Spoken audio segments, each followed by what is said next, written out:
ஜென்ரலாகவே இப்போ இருக்கிற ஜென்ரேஷனுக்கு compare to previous generation overall interest in intimacy in making love or sex or whatever we call it overall sexual லைஃபே வந்து ரொம்ப கம்மியாகுதுங்கிற மாதிரி வாசிச்சிருக்கேன். am I right or wrong? Absolutely right. ஏன் உலகத்தில் இருக்கக்கூடிய பணக்காரவங்க நிறைய பேர் சூசைட் பண்ணிக்கிறாங்க நீங்கள் சொல்லுங்கள்.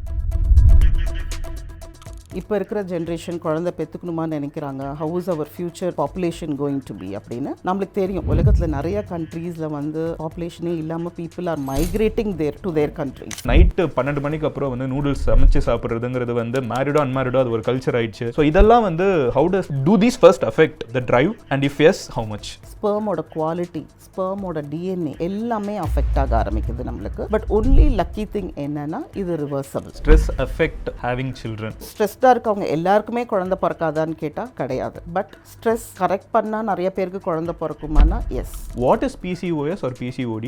ஏன் இப்போ அது அதிகமாயிட்டு இருக்குது? பாலிசிஸ்டிக் ஓவரிஸ் அண்ட் PCOD இப்போ நிறைய பேசப்படுது. ஸ்கேன்ஸ் எல்லாம் வந்து ஒரு லாஸ்ட் 3-4 டிகேட்ஸாக தான் இருக்கிறதுனால ஏன் பீரியட்ஸ் வரலன்னா ஸ்கேன் பண்ணி பார்க்குறாங்க. பாலிசிஸ்டிக் ஓவரிஸ்ன்றது தெரிய வருது. இது எப்பொழுதுமே இருந்திருக்கிறாருன்னா இது எப்பொழுதுமே இருந்த ஒரு பிரச்சனை தான். இப்போ இது புதுசாக எதுவும் வரலை. What is the perfect age to have a child? பர்ஃபெக்ட்னு சொல்ல முடியாது.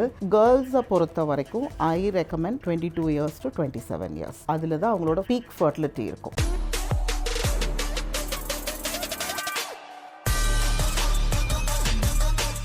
ஹலோ எவ்ரிவான், நம்ம தான் Gowri and hello my dear MG squad. Doctor Mahalakshmi நம்ம கூட இருக்காங்க.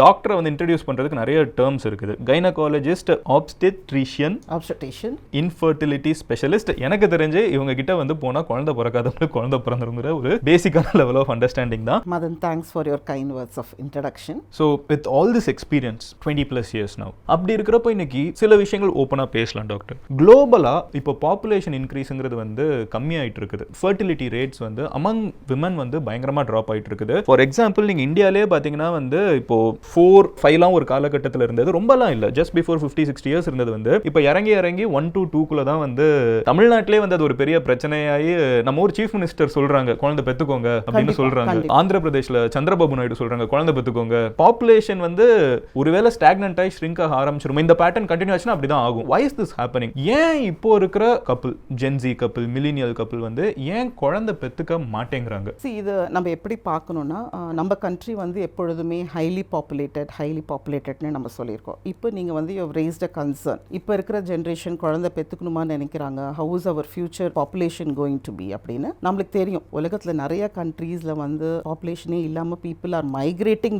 To their countries. ஸோ அப்படி இருக்கும்போது இப்போ இருக்கக்கூடிய ஜென்சி கிட்ஸ் என்ன பார்க்குறாங்க அப்படின்னு பார்த்தோம்னா, it's a very conscious parenting. அதாவது நான் ஒரு குழந்தை பெற்றெடுக்கணுமா வேணாமான்றது எப்போ டிசைட் பண்ணுறாங்கன்னா, ஒரு மேரேஜை டிசைட் பண்ணும்போதே அதை ஆரம்பிக்கிறாங்க. ஸோ மிந்தி பார்த்தீங்கன்னா அலையன்ஸ் பார்க்கும்போது to you want to have a child அப்படின்ற ஒரு கொஸ்டினே கிடையாது. கல்யாணம்னாலே அடுத்து குழந்தை பிறந்தணும், அடுத்த மாதமே கேட்பாங்க உனக்கு பீரியட்ஸ் தள்ளி போயிடுச்சுதான்னுட்டு. ஆனால் இப்போ there is a question, do you have interest to have a child? So அங்கேருந்தே ஸ்டார்ட் பண்ணிடுறாங்க. So they want to know what dependence they are going to have. Are they going to take up the responsibility? ஒரு குழந்தைய நம்ம வந்து வளர்க்குற அளவுக்கு நம்ம 2 பேரும் ரெஸ்பான்சிபிலிட்டியை ஷேர் பண்ணுறோமா? அங்கே வந்து அவங்களுக்கு டிஃபரன்ஸ் ஆஃப் ஒப்பீனியன் வந்துருதுன்னா அங்கே தே ஸ்டாப். இல்லை we move on to the next பார்ட்னர்னு சொல்லிட்டு they choose some other person who has the same interest. It's a very very conscious parenting. நான் ரொம்ப இந்த ஜென்சி கிட்ஸை அப்ரிஷியேட் பண்ணுறேன். ஏன்னா என்கிட்டக்க இப்போ பழைய ஜென்ரேஷனில் இருக்கக்கூடிய கப்பல்லாம் வரும்போது one wants to have a baby, the other doesn't want to have a baby.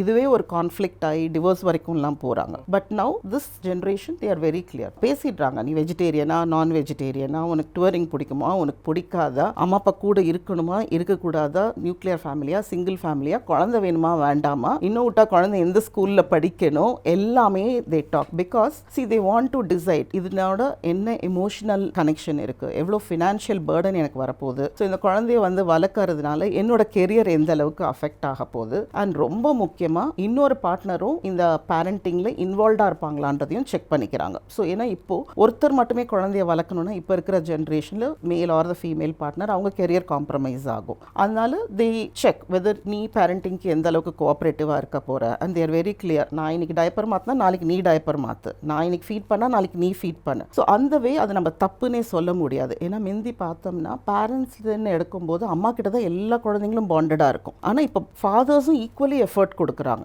எல்லாத்துலேயுமே குழந்தைய குளிப்பாட்டுறதுலேருந்து ப்ரஷ் பண்ணுறதுலேருந்து எல்லாத்துலேயுமே ஈக்குவலாக எஃபர்ட் கொடுக்கறதுனால this generation kids I am seeing equally bonded. அம்மா கிட்ட எவ்வளோ க்ளோஸாக இருக்காங்களோ அந்த அளவுக்கு அப்பா கிட்டயும் க்ளோஸாக இருக்கிறாங்க. So I really appreciate this generation because they are very clear. They are very clear in parenting right from the beginning to the end. And அவங்க வந்து நல்ல ஒரு மெச்சூர் செக்யூர் அடல்ட்டை கொண்டு வரணும் அப்படின்றத பார்க்குறாங்க. It's a very appreciable one according to me. But ஒரு ஸ்பீசிஸோட கோலே வந்து ப்ரொக்ரியேஷன் தான். எந்த ஒரு உயிரினமாக இருந்தாலும் மல்டிப்ளை பண்ணணுங்கிறது தான் உயிரினத்தோட ஒரு பேசிக்கான ஒரு பர்பஸ்.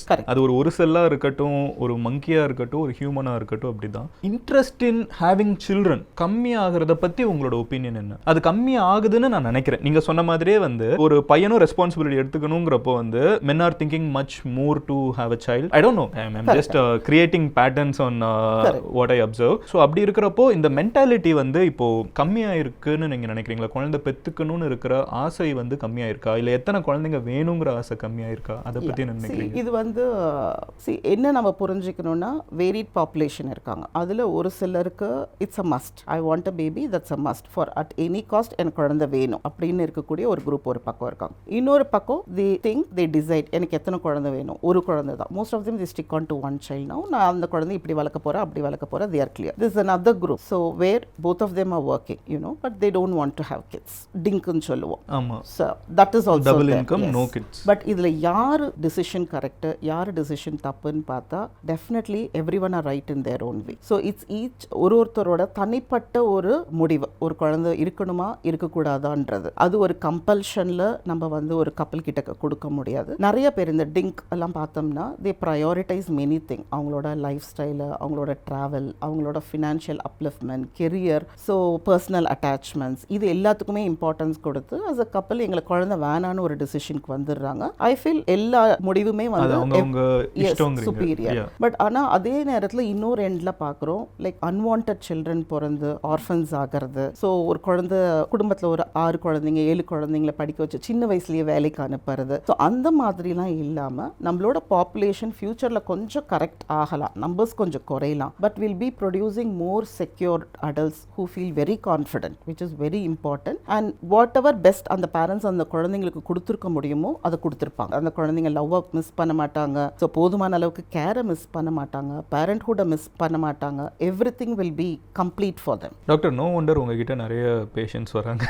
இவ்வளோ அஃபர்மேட்டிவாக நீங்கள் வந்து மோஸ்ட் என்ன ஆன்சர்ஸ் வரும்னா இது பண்ணக்கூடாது அது பண்ணக்கூடாதுன்னு அட்வைஸ் இருக்கும். பட் அதை தாண்டி நீங்கள் வந்து லுக்கிங் ஃப்ரம் தேர் பெர்ஸ்பெக்டிவ்ங்கிறது I understand why you are this famous. And அடுத்து டாக்டர், நான் இதை நிறைய இடத்துல வாசிச்சிருக்கேன். I am not sure if I am absolutely correct me if I am wrong. ஜென்ரலாகவே இப்போ இருக்கிற ஜென்ரேஷனுக்கு compare to previous generation overall interest in intimacy in making love or sex or whatever we call it அதில் வந்து கம்மியாயிட்டு இருக்குது. Number of times humans வந்து பாஸ்ட்டை விட இன்னைக்கு இருக்கிற ஜென்ரேஷன் ஆஸ் தே ப்ராக்ரஸ் ஓவரால் செக்ஷுவல் லைஃபே வந்து ரொம்ப கம்மியாகுதுங்கிற மாதிரி வாசிச்சிருக்கேன். am I right or wrong? absolutely right. see and there are இதுக்கு வந்து நிறைய காரணங்கள் இருக்கு, not one or two. So அது வந்து பேசிக்காக பார்த்தோம்னா நம்ம ஃபுட் இன்டேக்ல இருந்தே பார்க்கணும். முந்தி இருக்கவங்க வந்து பார்த்தீங்கன்னா எல்லாருமே பாடி மாஸ் இண்டெக்ஸ் வெயிட்னு சொல்லுவோம், கரெக்டாக இருப்பாங்க, குறைவாக இருப்பாங்க, நல்லா ஆக்டிவாக இருப்பாங்க. ஸோ ஒரு பாடி வெயிட் கரெக்டாக இருக்கும்போதே அது என்ன நம்மளுக்கு சிக்னிஃபை பண்ணுதுன்னா அவங்களோட ஹார்மோன்ஸ் கரெக்டாக இருக்கு, they are hormonally well balanced அப்படின்னு அர்த்தம். ஸோ இந்த வெயிட் அதிகமாக ஆக ஆக ஒபிசிட்டி வர வர வர மென்னுக்கு ஃபார் எக்ஸாம்பிள் நீங்கள் எடுத்துட்டிங்கன்னா ஈஸ்ட்ரஜன் ஹார்மோன் அதிகமாக ஆக அவங்க டெஸ்டோஸ்ட்ரான் குறைய ஆரம்பிக்குது. சரி, இப்போ இந்த ஈஸ்ட்ரஜன்ன்றது ஃபீமேல் டாமினன்ட் ஹார்மோன், டெஸ்டோஸ்ட்ரான்ன்றது மேல் டாமினன்ட் ஹார்மோன். இப்போ ஒரு ஆண் பெண் 2 பேருக்குமே வந்து பார்த்தீங்கன்னா இந்த 2 ஹார்மோனுமே உடம்புல இருக்கும். ஸோ 2 பேருக்குள்ளேயே 2 இருக்கும். ஆனால் ப்ராப்பர் ப்ரொபோர்ஷன்ஸில் இருக்கும். ஃபீமேலுக்கு ஈஸ்ட்ரடியால் ஜாஸ்தியாக இருக்கும், மென்னுக்கு டெஸ்டோஸ்ட்ரான் ஜாஸ்தியாக இருக்கும். மென் வந்து பார்த்தோம்னா வெயிட் அதிகமாக ஏற ஏற என்ன ஆகுதுன்னு பார்த்தீங்கன்னா அவங்களுக்கு பிரெஸ்ட் பெருசாகுது, ஹிப் பெருசாகுது. ஸோ அந்த மாதிரி ஃபீமேலோட ஸ்ட்ரக்சர் கொஞ்சம் கொஞ்சமாக அவங்க டெவலப் பண்ண ஆரம்பிக்கிறாங்க. ஸோ அப்படி இருக்கும்போது அந்த ஈஸ்ட்ரஜன் ஹார்மோன் அவங்களுக்கு டாமினன்ஸில் போகுது, டெஸ்டோஸ்ட்ரான் குறைய ஆரம்பிச்சிருது. ஸோ அவங்களுக்கு அந்த ஆன்மை குறைய ஆரம்பிக்குது. இப்போ இருக்கிற போது பார்த்தீங்கன்னா நல்ல ஒபீஸாக இருப்பாங்க, வரும்போது எங்கள் கிட்டக்க எரெக்ஷன் ரொம்ப டிஃபிகல்ட்டாக இருக்குது, எரெக்ஷனே வரலை அப்படின்வாங்க. ஸோ அப்போ நாங்கள் பெருசாக அந்த ஹார்மோன் டெஸ்ட் பண்ணுறது கொள்வது அந்த மாதிரி பண்ண மாட்டோம். சின்ன லைஃப் ஸ்டைல் கரெக்ஷன், வெயிட்டை குறைங்க, 90 இருப்பாங்க, 100 கிலோ இருப்பாங்க, வெயிட்டை குறைங்க, நீங்கள் வெயிட்டை குறைச்சிங்கனாலே you will start becoming better அப்படின்னு. ஸோ இந்த இஷ்யூவை வந்து நம்ம ஃபுட்டுலேருந்து we have to start addressing. ஒரு சிலர் பார்த்தீங்கன்னா பாடி பில்ட் பண்ணுறேன்னு சொல்லிட்டு நிறைய ஸ்டிராய்ட் டேப்லெட்ஸ் எடுக்கிறது, ப்ரோட்டீன் ட்ரிங்க்ஸ் குடிக்கிறது, இது எல்லாமே என்ன புரிஞ்சிக்கணும்னா இட்ஸ் கோயிங் டு அஃபெக்ட் ஹார்மோன்ஸில் தான் டைரெக்டாக வந்து உங்களோட டெஸ்டோஸ்டரோனோட ஃபங்க்ஷன், ஸ்பெர்ம் உங்களுக்கு ப்ரொடியூஸ் ஆகிறது எல்லாமே இருக்குது. ஸோ நீங்கள் டயட்டுன்னும் போது நான் வந்து என்ன சொல்கிறேன்னா ரொம்ப பேலன்ஸ்டு டயட்டாக எடுங்க. மசில் நம்மளுக்கு அதிகமாக இருக்கணும், பட் உடம்பு ஃபுல்லாக மசில் தான் இருக்கணுன்றது அவசியம் கிடையாது. ஸோ கொஞ்சம் பேலன்ஸ்டாக எடுங்கன்றது தான் ரொம்ப ரொம்ப முக்கியம். ஸோ அதுக்கப்புறம் வந்து பார்த்திங்கன்னா இவங்களோட டிஸ்ட்ராக்ஷன். ஸோ மிந்து வந்து பார்த்தோம்னா வாரத்தில் ஒரு நாள் நம்மளுக்கு ஒலியும் வரும், ஒரு நாள் ஹிந்தி படம் வரும், ஒரு நாள் தமிழ் படம் வரும். ஆனால் இப்போ காலையிலேருந்து நைட் வரைக்கும் எல்லா மூவிஸும் எப்போ வேணாலும் we can switch on the channel and start looking at whatever we want. So அப்படி இருக்கும்போது இவங்க டிஸ்ட்ராக்ஷனில் நைட் போய் படுக்கிறதே ரொம்ப லேட்டு. செக்ஷுவல் இன்டிமெசி ஒரு ப்ரையாரிட்டியே கிடையாது. ஸோ எப்போ அவங்களுக்கு செக்ஷுவல் இன்டிமெசி ஒரு ப்ரையாரிட்டி வருதுன்னா குழந்தை வேணும் அப்படின்னு வரும்போது நாங்கள் சொல்லுவோம், இன்னைக்கு நீங்கள் ஓவுலேட் பண்ணுறீங்க, இன்னைக்கு நீங்கள் செக்ஷுவல் கான்டாக்ட் இன்னைக்கு டாக்டர் சொல்கிறாங்களா அப்போ இன்னைக்கு இந்த எக்ஸசைஸை நம்ம பண்ணணும் அப்படின்ற மாதிரி தான் கப்பல் எடுத்துகிட்டு போகிறாங்களே தவிர அவங்களோட இன்டிமெசி மூலியமா குழந்தைங்க வர்றதுன்றது நாளடைவில் குறைஞ்சிக்கிட்டே வருது. மல்டிபிள் டிஸ்ட்ராக்ஷன்ஸ், கெரியரையும் எடுத்துக்கலாம். ஒருத்தர் ஒரு எண்டில் இருக்காங்க, இன்னொருத்தர் இன்னொரு எண்டில் இருக்காங்க, ட்ராவல் பண்ணிக்கிட்டே இருக்கிறாங்க. அதை விட ரொம்ப ரொம்ப முக்கியம் ஹஸ்பண்ட் ஒய்ஃப் ரெண்டு பேருமே ஒர்க் பண்ணுறாங்க. Husband or the wife is stressed out of work. So ஒருத்தருக்கு மூடு இருந்தால் கூட இன்னொருத்தருக்கு அன்னைக்கு ஆஃபீஸில் ஏதாவது ஆயிருக்கும், அதனால they are not in a good mood to have a sex that day. So இந்த மாதிரி மல்டிபிள் சேலஞ்சஸ், இதையும் தாண்டி நிறைய பேர் நேச்சுரலாக கன்சீவ் ஆகுறாங்கன்றதையும் நான் சந்தோஷமாக எடுத்துக்கிறேன். ஸோ டாக்டர், ஹியூஜ் விஷயம் நீங்கள் சொன்னதுல மல்டிபிள் டாபிக்ஸ் எல்லாமே வந்து நம்ம தனித்தனியா நம்ம டைவ் இன் பண்ணி பார்க்குற மாதிரி விஷயம். சோஷியல் மீடியாவில் இப்போ இன்ஸ்டாகிராமில் பார்த்தீங்கன்னா பிரெக்னன்சி நம்ம செலிப்ரேட் பண்ணுற ஒரு விதம் இருக்குல்ல, அது வந்து sometimes when it goes over the board, அது வந்து மறுபடியும் அந்த குழந்தைங்கிறத வந்து ரொம்ப ரொமான்டிசைஸ் பண்ணுறப்போ அது ஏங்குறவங்களுக்கு அது எவ்வளோ உண்டிங்காக இருக்கும். இது வந்து பார்த்தீங்கன்னா ஒரு ரொம்ப ரொம்ப ஒரு ஹர்ட்ஃபுல் ஈவெண்ட்டாக தான் இருக்கும். நிறைய பேர் ஒரு பக்கம் ப்ரெக்னன்சியை செலிப்ரேட் பண்ணும்போது இன்னொரு பக்கம் பல வருஷம் ஆயும் ப்ரெக்னெண்ட்டாக இருக்கிற ஒரு ஸ்டேட் தனக்கு வரலையே அப்படின்றத அவங்க ரியலைஸ் பண்ணும்போது இது வந்து ஒரு நாள் ரியலைஸ் பண்ண மாட்டாங்க, ஒரு நாளைக்கு 100 வாட்டி அவங்க வந்து எமோஷ்னலாக அப்செட் ஆவாங்க, அவங்களே ப்ரெக்னென்ட் ஆகி குழந்தை பிறக்கிற வரைக்கும். ஸோ அதனால தான் வந்து பார்த்தீங்கன்னா இந்த குழந்தை இல்லாத கப்பல் எல்லாருக்குமே வந்து அவங்களோட எமோஷன்ஸ், மென்டல் ஹெல்த்தை பேலன்ஸ் பண்ணுறதுன்றது ரொம்ப ரொம்ப முக்கியம். நம்ம ஒரு வாட்டி சொல்லிடலாம் ஆங்ஷியஸாக இருக்காதீங்க, ஸ்ட்ரெஸ் ஆகாதீங்க, கவலைப்படாதீங்க அப்படின்லாம். ஆனால் அவங்க கையில் அந்த குழந்தைய நம்ம டெலிவர் பண்ணி கொடுக்குற வரைக்கும் அவங்களுடைய ஆங்ஸைட்டியையும் ஸ்ட்ரெஸ்ஸையும் நம்மளால் ரிலீவ் பண்ணவே முடியாது. ஒரு பக்கம் ஸ்ட்ரெஸ்ஃபுல்லாக தான் இருப்பாங்க, அதையும் தாண்டி நம்ம அவங்களுக்கு ட்ரீட் பண்ணி குழந்தைய அவங்களுக்கு கொடுக்கணும். So it's a myth that most of the time வந்து ஒரு குழந்தை பிறக்கலன்னா அந்த பொண்ணுக்கிட்ட போய் ஏன் பிறக்கலன்னு கேட்குற ரெண்டு பேர்கிட்டயுமே கேட்கணுங்கிறீங்க, ரெண்டு பேருமே அதை சரி பண்ணணுங்கிறீங்க. கண்டிப்பாக அது வந்து ஏன்னா ப்ரெக்னன்சின்னு சொன்னோம்னாலே நம்ம என்ன பார்க்குறோம், ஒரு விமன் ப்ரெக்னெண்ட்டாக இருக்கிற மாதிரி பேபியோட அந்த மாதிரி தான் இமேஜின் பண்ணுறோம். So pregnancy is totally related to a women. அவள் தான் ப்ரெக்னென்ட் ஆக முடியும். ஸோ அந்த ஆகலன்னு ஒன்று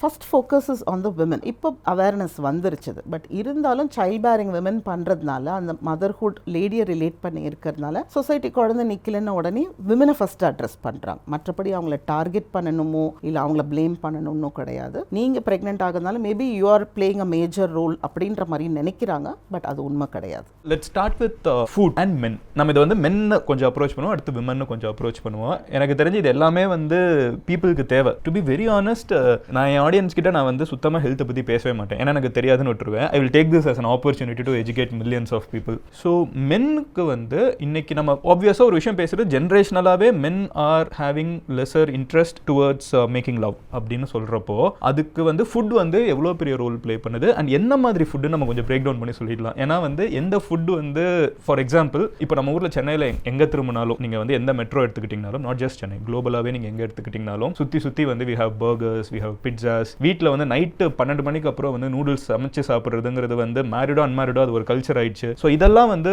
how does do these first affect the drive and if yes how much?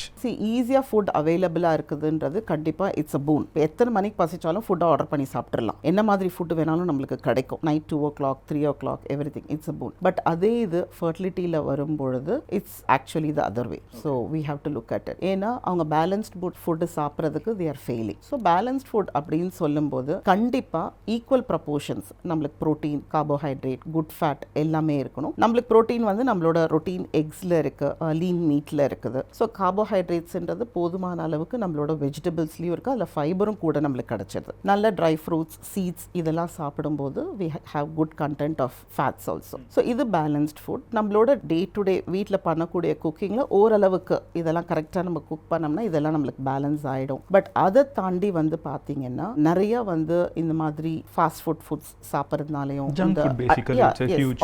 Preservatives everything. நான் சொன்னது ஒரு போர்ஷன் தான் வெயிட் ஏறுது அப்படின்றது. பட் அதனால என்னென்ன நடக்குது அப்படின்னு பார்த்தீங்கன்னா டெஸ்டோஸ்டெரான் கம்மியாகுது because of junk food. Yes, ஏன்னா ஒபிசிட்டி வந்த உடனே your testosterone levels are going low. testosterone levels கம்மியான உடனே sperm production கம்மியாகுது. ஸ்பெர்மோட குவாலிட்டி, ஸ்பெர்மோட டிஎன்ஏ எல்லாமே அஃபெக்ட் ஆக ஆரம்பிக்குது நம்மளுக்கு. பட் ஒன்லி லக்கி திங் என்னன்னா இது ரிவர்சபிள். ஸோ நீங்கள் வந்து ஃபுட்டை கரெக்ட் பண்ணி வெயிட்டை குறைச்சி நீங்கள் வெளியில் வரும்பொழுது this effect can be reversed. But அது கூட someone can work on it. Yes, but அதுக்கு ஒரு அவேர்னஸ் இருக்கணும். ஒரு டைம்லி ரிவர்சல்னு ஒரு டைம் இருக்கு. So fertility is at times reversible. எப்பொழுதுமே ரிவர்சபிள் ஆனால் no, certain things are reversible. நம்ம உடனே அதை ரிவர்ஸ் பண்ணிட்டோம்னா நம்மளுக்கு இது எல்லாமே இம்பாக்ட் எல்லாமே ரிவர்ஸ் ஆகி 1 மில்லியன் ஸ்பெர்ம்ஸோட வந்தவங்க நல்லா ரிவர்ஸ் ஆகி 60 மில்லியன் ஸ்பெர்ம்ஸ் வரைக்கும் போனவங்களெல்லாம் நாங்கள் பார்த்தோம். நார்மலா அதாவது இது வந்து எப்படின்னா ஒரு அப்பப்போ ஒரு வேர்ல்டு வைடு இருக்க மென் எடுத்து ஒரு ஆவரேஜ் பார்த்துக்கிட்டே இருப்பாங்க. So it varies. ஒரு 10 வருஷத்துக்கு ஒரு வாட்டி அனாலிசிஸ் போகும். இப்போ இருக்கிற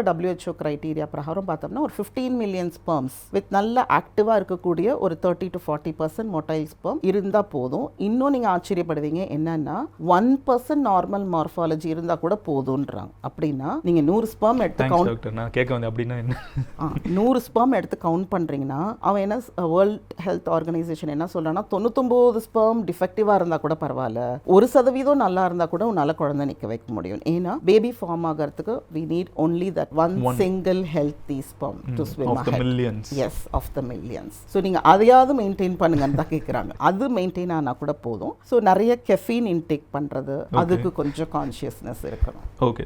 ஸோ நெக்ஸ்ட் கேட்டகரி வந்து மென்னோட ஹெல்த்லேயே நம்ம பார்த்தோம்னா sleep. Does that play a role?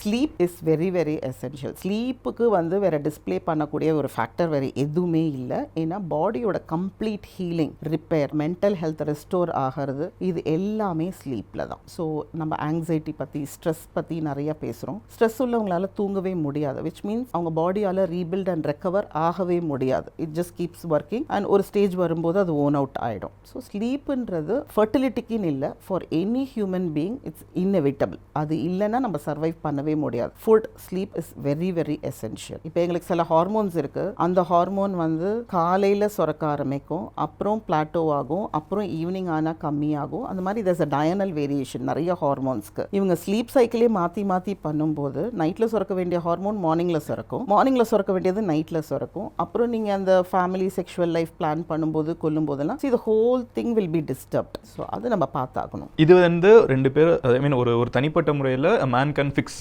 Sleep and food. But stress அது அவன் காரணம் இல்லை, அவனை சுற்றி இருக்கிற விஷயங்கள். Does stress affect having children? See, stress is equal to fertility issues. இப்போ ஸ்ட்ரெஸ்டாக இருக்கவங்க எல்லாருக்குமே குழந்தை பிறக்காதான்னு கேட்டால் கிடையாது. பட் ஸ்ட்ரெஸ் கரெக்ட் பண்ணால் நிறைய பேருக்கு குழந்தை பிறக்குமானா எஸ்.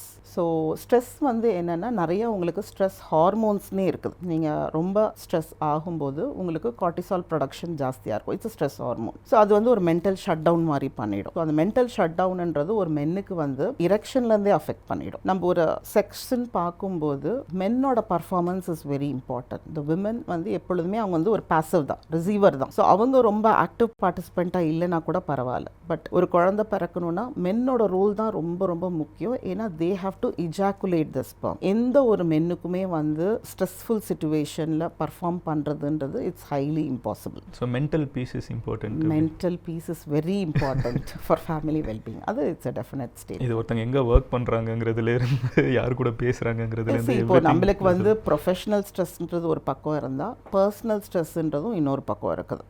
பட் என்னை பொறுத்த வரைக்கும் personal life is very very important. Personal life நம்மளுக்கு நல்லா இருந்தால் ப்ரொஃபஷனில் என்ன ஸ்ட்ரெஸ் இருந்தாலும் நம்மளால மேக்கப் பண்ண முடியும். ஆக்சுவலாக நீங்கள் சொல்கிறது வந்து நான் இன்றைக்கி நிறைய பேர் இன்றைக்கி இங்கே மீட் பண்ணுறப்ப நான் என்ன ரியலைஸ் பண்ணுறேன்னா, இன்றைக்கி தமிழ்நாட்டில் வந்து இந்த சும்மா இன்ஸ்டாகிராம் நீங்கள் ஸ்க்ரால் பண்ணிங்கனாலே இருக்கக்கூடிய பாப்புலர் கல்ச்சர் இருக்குல்ல, ஒரு ஸ்ட்ரெஸ்ஸான ஒர்க்கு அதை முடிச்சுட்டு அப்படியே வந்து மிட் நைட் பிரியாணி சாப்பிட்டுட்டு ஒரு கோக் குடிச்சிட்டு ஒரு 3 AM 4 AM அந்த மாதிரி தூங்கிட்டு மறுபடியும் மதியம் 12 மணிக்கு எந்திரிக்கிறது கம்ப்ளீட்டா வந்து அஃபெக்ட்ஸ் தேர் ஓவரால் விஷயம் சொல்றீங்க. ஃபுட்ன்றது ஒரு ஸ்ட்ரெஸ் பஸ்டர். நிறைய பேருக்கு அவங்க ஸ்ட்ரெஸ்ஸை போய் ரிலீவ் பண்றதுக்கு ஃபுட் சாப்பிடுவாங்க. அவங்களோட ஸ்ட்ரெஸ் ரிலீவ் ஆகும், சாப்பிட ரிலீவ் ஆகும். பட் அது வந்து ஒரு நல்ல கமாடிட்டி கிடையாது. கண்டிப்பா அந்த ப்ராக்டிஸை வந்து மாற்றணும். வேற ஏதாவது அவங்களுக்கு பிடிச்சதுல என்கேஜ் பண்ணி அந்த ஸ்ட்ரெஸ்ஸை விட்டு வெளியில வர்றதுக்கு அவங்க ட்ரை பண்ணணும். இன்னைக்கு வந்து விமனும் அதே பண்றதை பார்க்க முடியுது. லேட் நைட்டா தூங்குறது, லேட் நைட் சாப்பிடுறது, ஒரு இமீடியட் குக்கிங் வந்து ஒரு இன்ஸ்டன்ட் நூடுல்ஸ் கிட்ட போறது. ஸோ இந்த மாதிரி இருக்கிறது வந்து விமனை வந்து எப்படி அஃபெக்ட் பண்ணுது? Food, sleep and then stress.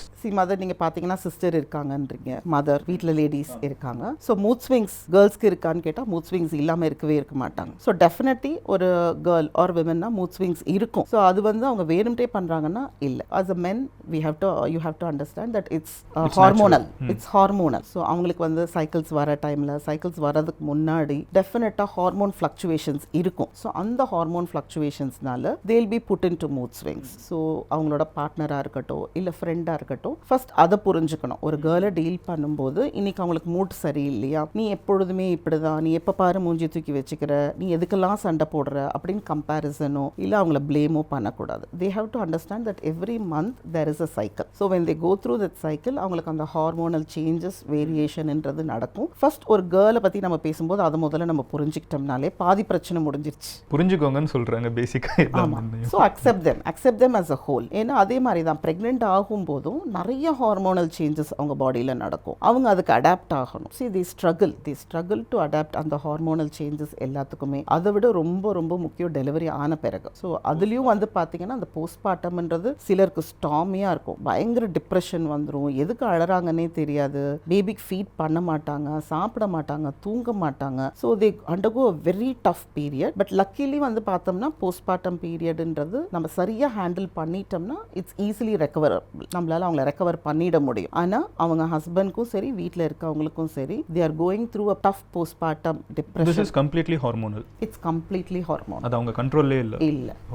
நான் டெலிவரி ஆனப்போ இந்த மாதிரிலாம் எனக்கெல்லாம் இல்லை அப்படின்னு அவங்க அம்மா பேசுறது, கம்பேர் பண்ணுறது, உங்கள் அக்கா இப்படி இல்லை, உன் தங்கச்சி இப்படி இல்லைன்னுலாம் பண்ணக்கூடாது. ஏன்னா இட்ஸ் டிஃப்ரெண்ட். ஒருத்தரோட பாடி அலைன்மெண்ட் ஒரு மாதிரி. ஸோ ஒரு ஃபேமிலியில் 3 பொண்ணுங்கிறத 3 பேருக்குமே போஸ்ட்மார்ட்டம் டிப்ரெஷன் இருக்கணுன்றது அவசியம் இல்லை. ஒரு பர்டிகுலர் கேர்ளுக்கு மட்டும் இருக்கலாம். அது வந்து இந்த மாதிரி ஒன்று இருக்குதுன்றது முதல்ல நம்மளுக்கு தெரியணும். ஸோ அதுதான் நான் எப்பொழுதுமே ஹஸ்பண்ட் கிட்ட சொல்வேன். when they start blaming the women, அதுதான் நான் முக்கியமாக அவங்க கிட்ட சொல்றது. Please understand that they will have mood fluctuations based on their hormones. just accept it. அதுக்கப்புறம் go aligned with it and உங்களுக்கு திங்ஸ் செட்டில் ஆகுன்றது தான் நான் பேசிக்காக சொல்றது. ஸோ கேர்ள்ஸ்க்கும் இது ரொம்ப முக்கியம். ஏன்னா 2 கிலோ வெயிட் ஏறினாங்கன்னா கூட உடனே பீரியட்ஸ் மிஸ் பண்ண ஆரம்பிச்சிருவாங்க, பீரியட்ஸ் இர்ரெகுலர் ஆக ஆரம்பிச்சிடும். அது உடனே இம்பாக்ட் தெரியும். ஸோ ஹை ப்ரோட்டீன் டயட் எடுத்தாங்கன்னா சைக்கிள்ஸ் இர்ரெகுலர் ஆக ஆரம்பிச்சிடும். நார்மலாக இருக்கிற ஒரு பொண்ணுக்கு சொல்றீங்க? நார்மலாகவே மெஜாரிட்டி ஆஃப் தெம். அதே இது வந்து பார்த்தீங்கன்னா ஒரு சிலர் 100-120 kg இருப்பாங்க, சைக்கிள்ஸ் ரெகுலராக இருக்கும், கல்யாணம் ஆன அடுத்த மாசமே கன்சீவ் ஆயிடுவாங்க. ஸோ இது ஒரு blanket statement. Exceptions are not examples. மெஜாரிட்டிக்கு நீங்க சொல்றீங்க. Correct. So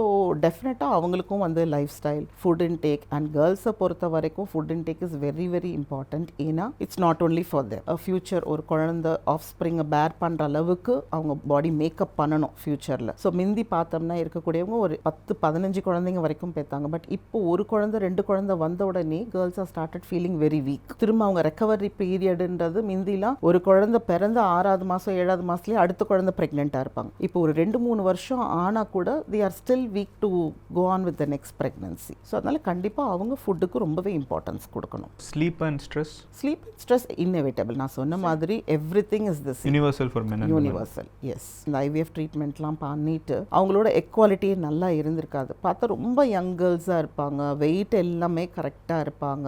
then we talk to them, என்ன பிரச்சனை, ஏன் உங்களுக்கு இந்த மாதிரி இருக்குதுன்னு பிறகு then we understand that they undergo a lot of stress at work, everything. அப்புறம் நாங்கள் சொல்லுவோம், இல்லை நீங்கள் இந்த ட்ரீட்மெண்ட்டுக்கு வரீங்களா, ஒரு 2-3 months லீவ் எடுத்துருங்க. லீவ் எடுத்துட்டு ரிலாக்ஸ்டாக இந்த ட்ரீட்மெண்ட் எடுங்க, ஒர்க் பண்ணிக்கிட்டே இதை சைட் பை சைட் பண்ணி இன்னும் ஸ்ட்ரெஸ் ஆகாதீங்கன்னு சொல்லி தென் they take a break. ஒரு பிரேக் எடுத்துட்டு எங்ககிட்ட வந்து they relax and then do the treatment and repeat பண்ணும்போது வந்து பார்த்தீங்கன்னா there's tremendous improvement. அவங்களோட கருமுட்டோட குவாலிட்டி எல்லாமே ரொம்ப நல்லாவே இம்ப்ரூவ் ஆகிடும். ஸ்ட்ரெஸ்ன்றது அது கேட்ட உடனே எனக்கு சொல்கிறது என்னென்னா, தேவையில்லாமல் ஸ்ட்ரெஸ் ஆகாதீங்க. ஸ்ட்ரெஸ் ஆகிறதுனால ஃபர்டிலிட்டி இஷ்யூஸ் வருது, ஃபர்டிலிட்டி இஷ்யூஸ் வரதுனால இன்னும் ஸ்ட்ரெஸ் ஆகுறாங்க. So only thing they have to just understand, இல்லை இதை நான் ஸ்ட்ரெஸ் இல்லாமல் டீல் பண்ண போகிறேன். இது ஒரே ஒரு இது என்னென்னா, ஃபர்டிலிட்டின்றது டிசீஸ் கிடையாது. ஸோ ஒன்ஸ் கன்சீவ் ஆகி குழந்தை பிறந்துட்டாங்கன்னா they are out of that problem. So இதை நான் வந்து எப்படி அசஸ் பண்ண போகிறேன், இந்த ப்ராப்ளத்துக்கு நான் எப்படி சொல்யூஷன் தேட போகிறேன். அந்த மாதிரி அதை ஜென்டலாக ஹேண்டில் பண்ணாங்கன்னா issues can be sorted out. Very insightful. இன்னைக்கு இருக்கிற லைஃப் ஸ்டைலில் திஸ் இஸ் ஹேப்பனிங். எந்த அளவுக்கு மென் வந்து ஒரு ஆல்கஹால் கன்சம்ஷனோ ஆர் சிகரெட் கன்சம்ஷனுக்குள்ளே இருக்கிறாங்களோ அது நெருங்கி இப்போ விமனும் alcohol consumption and cigarette consumption இருக்குது. இப்போ இந்த டொபாக்கோ அண்ட் ஆல்கஹால் கன்சம்ஷன் வந்து does this affect having the ability to have children? இது பதில் சொல்லவே நான் வேணாம், ஏன்னா கேட்குறவங்களுக்கும் சரி உங்களுக்கும் சரி கண்டிப்பாக தெரியும்.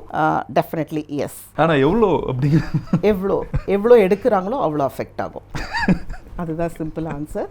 பட் கண்டிப்பாக இதுக்கு நிறைய அவேர்னஸ் க்ரியேட் பண்ணியே ஆகணும். ஏன்னா நீங்கள் சொல்கிற மாதிரி இப்போ social life partying is coming up, எல்லா இடத்துலையுமே இட்ஸ் கம்மிங். ரெஸ்ட்ரிக்டடாக நீங்கள் வந்து வீக்லி ஒன்ஸ் ஆர் ட்வைஸ் சும்மா ஒரு சோஷியலைசிங்காக அந்த குரூப்பில் ஒரு பார்ட்டாக இருக்கிறோம் அப்படின்னு சொல்லி ரொம்ப ரெஸ்ட்ரிக்டடாக எடுத்தீங்கன்னா அது மேபி உங்களோட ஃபர்டிலிட்டியை அஃபெக்ட் பண்ணாது. பட் நீங்கள் ரெஸ்ட்ரிக்ஷனே இல்லாமல் ஓவராக வந்து ஸ்மோக் பண்ணாலும் இது வந்து ஜெண்டரே கிடையாது, யாராக இருந்தாலும் சரி, லைக் ஒரு லிமிட் மீறி அடிக்கடி டெய்லி எடுக்கிறது அப்படின்னும் போது டைரக்டாக வந்து ஃபர்டிலிட்டி அஃபெக்ட் ஆகும். ஃபர்டிலிட்டி மட்டும் கிடையாது, ஹார்ட்டு, கிட்னி, லங் எல்லாத்துக்குமே போகிற சுனாமியில் இதுவும் ஒன்று. பட் கண்டிப்பாக there has to be a line. இதுக்கு மேலே சோஷியல் லைஃப் இருக்கக்கூடாதுன்னு நான் சொல்லலை. ஏன்னா இப்போ trend is changing, everywhere people are socialising பண்ணலாம். பட் ஒரு லிமிட். எனக்கு வந்து சிலர் அழகாக எடுப்பாங்க, எனக்கு வந்து இந்த 30 ml தான், இந்த 30 mlக்கு மேலே மை திங் இஸ் டன். அந்த 30 ml பொறுமையாக 2 ஹவர்ஸ்க்கு வச்சு தே கன்சியூம். ஸோ அந்த மாதிரி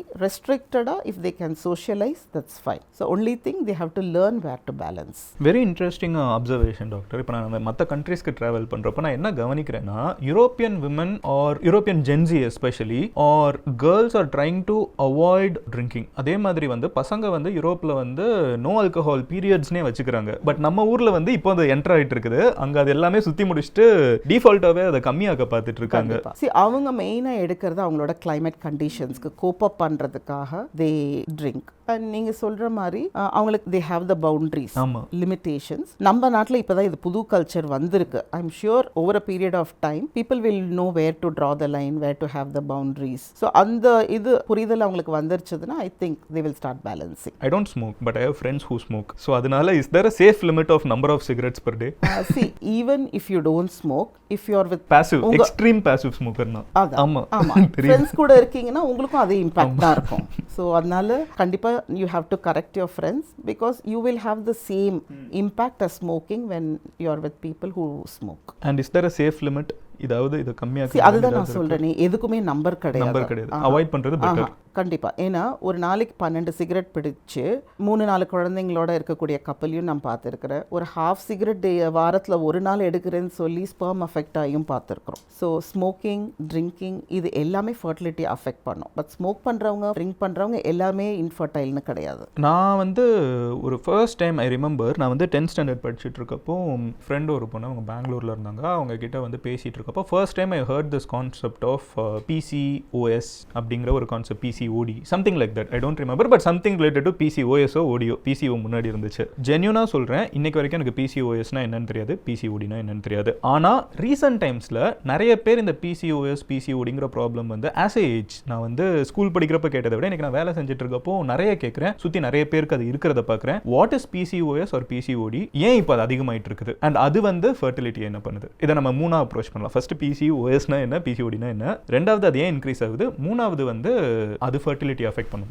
இப்போ ஃபர்ஸ்ட் PCOSனா என்னன்னா, யூட்ரஸ் இருக்கும், 2 பக்கம் ஓவரிஸ் இருக்கும், நம்மளுக்கு தெரியும், ரைட் ஓவரி, லெஃப்ட் ஓவரி. ஸ்கேன்ல நிறைய குட்டி குட்டி ஃபாலிகல்ஸ், பெரிஃபரியில மட்டும் பார்த்தோம்னா அது பாலிசிஸ்டிக் ஓவரிஸ் அப்படின்னு சொல்லுவோம். பெரிஃபரினா ஓரத்துல, ஓவரியோட கார்னர்ல. பெரிஃபரி புரிஞ்சிருச்சு, ஆனா வந்து அந்த ஃபாலிகல்ஸ் புரியல.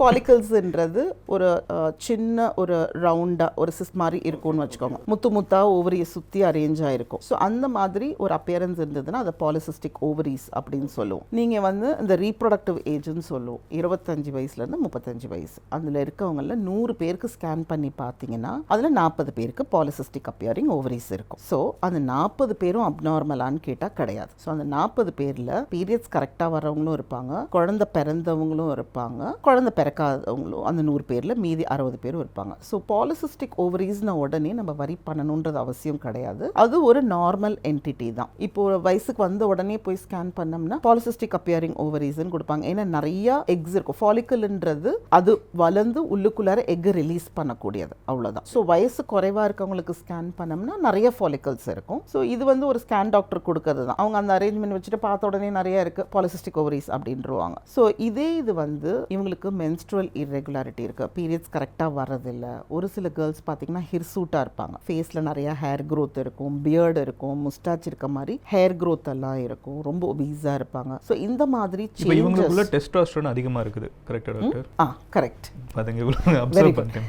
ஸோ ஒரு ஆண்ட்ரோஜன் காம்பனன்ட் இவங்களுக்கு அதிகமாக இருக்குது. ஸோ அதுதான் நான் சொன்னேன், மேல் ஃபீமேல் ரெண்டு பேருக்குமே அந்த ஈஸ்ட்ரோஜன் டெஸ்டோஸ்டெரான் பேலன்ஸ்ன்றது ரொம்ப முக்கியம். இவங்களுக்கு அந்த ஆண்ட்ரோஜன்ஸ் ஜாஸ்தி ஆகும்போது இவங்களுக்கு அந்த மேல் ப்ரிபாண்டரன்ஸ் வருது. ஸோ அந்த மாதிரி வரும்போது அதை பாலிசிஸ்டிக் ஓவேரியன் டிசீஸ்ன்னு சொல்லுவோம், பிசிஓடின்னு சொல்லுவோம். இதுதான் டிஃப்ரென்ஸ். ஸோ இதில் வந்து பாலிசிஸ்டிக் ஓவரிஸ் அண்ட் பிசிஓடி இப்போ நிறைய பேசப்படுது. ஸ்கேன்ஸ் எல்லாம் வந்து ஒரு லாஸ்ட் 3-4 டிகேட்ஸாக தான் இருக்கிறதுனால ஏன் பீரியட்ஸ் வரலன்னா ஸ்கேன் பண்ணி பார்க்குறாங்க, பாலிசிஸ்டிக் ஓவரிஸ்ன்றது தெரிய வருது. இது எப்பொழுதுமே இருந்திருக்கிறதுனா இது எப்பொழுதுமே இருந்த ஒரு பிரச்சனை தான். இப்போ இது புதுசாக எதுவும் வரல, அவேர்னஸ் நிறைய வந்திருக்கு. ஸோ அது நல்லது தான், நிறைய பேருக்கு தெரியுது எனக்கு வரல பீரியட்ஸ் கரெக்டாக, நான் போய் ஸ்கேன் பண்ணி பார்க்குறேன்னு பார்க்குறாங்க. சரி எனக்கு ஏதோ பாலிசிஸ்டிக் ஓவரிஸ்ன்னு டாக்டர் சொல்கிறாங்க, நான் டாக்டரோட ஒப்பீனியனை எடுக்கிறேன், டாக்டர் சொல்கிறத ஃபாலோ பண்ணுறேன்ற அவேர்னஸ் இப்போ கிரியேட் ஆயிடுச்சு. That way it's very good. So polycystic ovaries and fertility அப்படின்னு பார்த்தோம்னா ஃபர்ஸ்ட் ஒரு 100 பேரில் ஏற்கனவே ஒரு 50-60 பேர் ப்ரெக்னென்ட் ஆயிருப்பாங்க, குழந்தை பிறந்திருக்கும், அவங்க நம்மளுக்கு பிரச்சனையே கிடையாது. ஸோ பேலன்ஸ் 40 பேர் தான். அந்த 40 பேரில் பீரியட்ஸ் இர்ரெகுலராக இருக்கவங்களுக்கு பீரியட்ஸை ரெகுலரைஸ் பண்ணோம்னாலே நார்மலாக கன்சீவ் ஆகிடுவாங்க. அதை தாண்டி உள்ளவங்களுக்கு தான் அடுத்தடுத்த ட்ரீட்மெண்ட், ஓவுலேஷன் இண்டக்ஷன், ஐயூஐ, கடைசியாக ஒரு சின்ன குரூப் ஒரு 5-10% ஆஃப் தெம் ஐவிஎஃப்ல போய் லேண்ட் அப் ஆவாங்க. இந்த ஒரு ப்ராசஸில் ஐவிஎஃப்குள்ளே வர்ற நிறைய பேருக்கு வந்து பிசிஓஎஸ் ஒரு பிசிஓடி ஃபர்ஸ்ட் சிம்டம். ஐவிஎஃப்ல வர பல ரீசன்ஸில் விமென்க்கு வரக்கூடிய ரீசன்ஸில் PCOD is also an issue. இதில் ரெண்டுமே வந்து solvable. as in to get pregnant, these are not like road blocks. அதை நம்ம சால்வ் பண்ண முடியும். இல்லை, பிசிஓஎஸ் பிசிஓடி இருந்தால் இவங்களுக்கு குழந்தை இல்லைன்னா அர்த்தம் கிடையாது. So definitely we have solutions. But ஒரு சிலருக்கு வந்து ரொம்பவே அஃபெக்ட் ஆகிருக்கும், எக்கோட குவாலிட்டி அஃபெக்ட் ஆகிருக்கும், ப்ரெக்னென்ட் ஆனாலும் மிஸ்கேரேஜ் ஆவாங்க. ஸோ அவங்க ஒரு சேலஞ்சிங் குரூப் இருப்பாங்க. பட் ஸ்டில் இப்போ நிறைய நியூவர் அண்ட் மெடிகேஷன்ஸ் வந்திருக்கு. ஸோ அதெல்லாம் வச்சு அவங்களோட ஃபர்டிலிட்டி இஷ்யூஸை we can try to resolve. ஏன் இதை கேட்குறேன் டாக்டர், எனக்கு தெரிஞ்ச ஒரு கப்புள் லவ் மேரேஜ். ஸோ ரொம்ப நாள் ரிலேஷன்ஷிப், தேர் கெட்டிங் மேரிட். அப்போ அந்த பொண்ணுக்கு வந்து ஷி ஹேட் ஒன் ஆஃப் அந்த பிசிஓஎஸோ ஒடியோதோ ஒன்று இருக்குது. அது இருக்குதுன்னு தெரிஞ்சதுக்கப்புறம் ஃபேமிலியில் வந்து இஷ்யூஸ் கிரியேட் பண்ணுறாங்க. இல்லை எங்களுக்கு வந்து குழந்தை பிறக்குமான்னு எங்களுக்கு டவுட் இருக்குது அப்படின்லாம் கொஞ்சம் காம்ப்ளிகேஷன்ஸ்குள்ளே போச்சு. அதனால இந்த ஒரு விஷயம் கேட்டேன். But it's solvable. It is solvable. And இன்னொன்று என்னென்னா வந்து Madhan, I want you also to create lot of awareness about இந்த ப்ரீ மெரைட்டல் ஸ்க்ரீனிங். நம்ம நாட்டில் இன்னும் அது வரல பெருசாக. ப்ரீ மெரைட்டல் ஸ்க்ரீனிங்னா என்னென்னா கல்யாணத்துக்கு முன்னாடியே தே கேன் ஸ்க்ரீன். இப்போ நீங்கள் சொல்கிறீங்களா கல்யாணத்துக்கு அப்புறம் ஸ்கேன் பண்ணாங்க, பாலிசிஸ்டிக் ஓவரிஸ்ன்னு தெரிஞ்சிச்சு, இப்போ ப்ராப்ளம் வருது அவங்களுக்குன்னுட்டு. நிறைய கேர்ள்ஸ்க்கு உண்மையாகவே கல்யாணம் ஆகி குழந்தை நிற்கலன்னும் போது தான் ஸ்க்ரீனிங்க்கு வரும்போது இந்த ப்ராப்ளம்லாம் இருக்குதுன்னு தெரிய வருது. பட் சிலர் என்ன நினச்சிக்கிறாங்கன்னா அவங்களுக்கு மேரேஜ்க்கு முன்னாடியே தெரியும், மறைச்சி கல்யாணம் பண்ணிட்டாங்க அப்படின்னு நினைக்கிறாங்க. அப்படி கிடையாது. அவங்க வரும்போது தான் கன்சல்டேஷனுக்கு அவங்களுக்கே நிறைய சேலஞ்சஸ் இருக்குது, இந்த இஷ்யூலாம் நம்மளுக்கு தெரியலையன்றது வருது. அதுக்கு பதிலாக நம்ம நாட்டில் இன்னும் ப்ரீ மெரைட்டல் ஸ்க்ரீனிங்னு இருக்குது. மேரேஜ்க்கு முன்னாடியே அந்த கேர்ள் அண்ட் பாய் அவங்களோட ஹெல்த் ஸ்டேட்டஸ், ஃபர்டிலிட்டி ஸ்டேட்டஸ், இது எல்லாத்தையுமே ஸ்க்ரீன் பண்ணி இப்போ எப்படி ஓப்பன் டிஸ்கஷன் எல்லாமே பண்ணிக்கிறாங்களோ அந்த மாதிரி எனக்கு ஹெல்த்தில் இந்த சேலஞ்ச் இருக்குது, ஃபர்டிலிட்டியில் இந்த சேலஞ்ச் இருக்குது, are you still willing to accept மீன்னு ஒரு கான்வர்சேஷன் பண்ணி they can take ahead. Beautiful doctor. ஆக்சுவலாக நிறைய பிரச்சனை அதுக்கப்புறம் இது முன்னாடியே சால்வ் பண்ணி வச்சிரும். இப்போ என்னன்னா மிந்திலாம் பயந்துக்கிட்டு மறைச்சிருவாங்க, இவங்களுக்கு இந்த ப்ராப்ளம் இருக்குது. சில கேர்ள்ஸ்க்கெல்லாம் மெனார்க்கே வந்திருக்காது, வயசுக்கே வந்திருக்க மாட்டாங்க, ஆனால் வீட்டில் மறைச்சி கல்யாணம் பண்ணிடுவாங்க. ஆனால் இப்போ இருக்கிற ஜென்ரேஷனில் நான் என்னோட டே டு டே ப்ராக்டிஸில் பண்ணுறேன், வயசுக்கே வராத கேர்ள்ஸை கூட மென் கல்யாணம் பண்ணி கூட்டிகிட்டு வராங்க கன்சல்டேஷனுக்கு, knowing that they need surrogacy treatment. யூட்ரஸே இருக்காது, ஆனால் மென் விரும்பி கல்யாணத்துக்கு முன்னாடியே தெரிஞ்சு லவ் மேரேஜில் பண்ணிட்டு கல்யாணத்துக்கு முன்னாடியே தெரியுது இவளுக்கு குழந்தை பிறக்காது, சரகசி தான், சரகசி போக முடிஞ்சால் போகிறோம், இல்லைன்னா நாங்கள் சைல்ட்லெஸ் ஸ்டேட்டை அக்செப்ட் பண்ணிக்கிறோன்னுட்டு. I really respect those men. They are able to accept, they bring கன்சல்டேஷனுக்கு.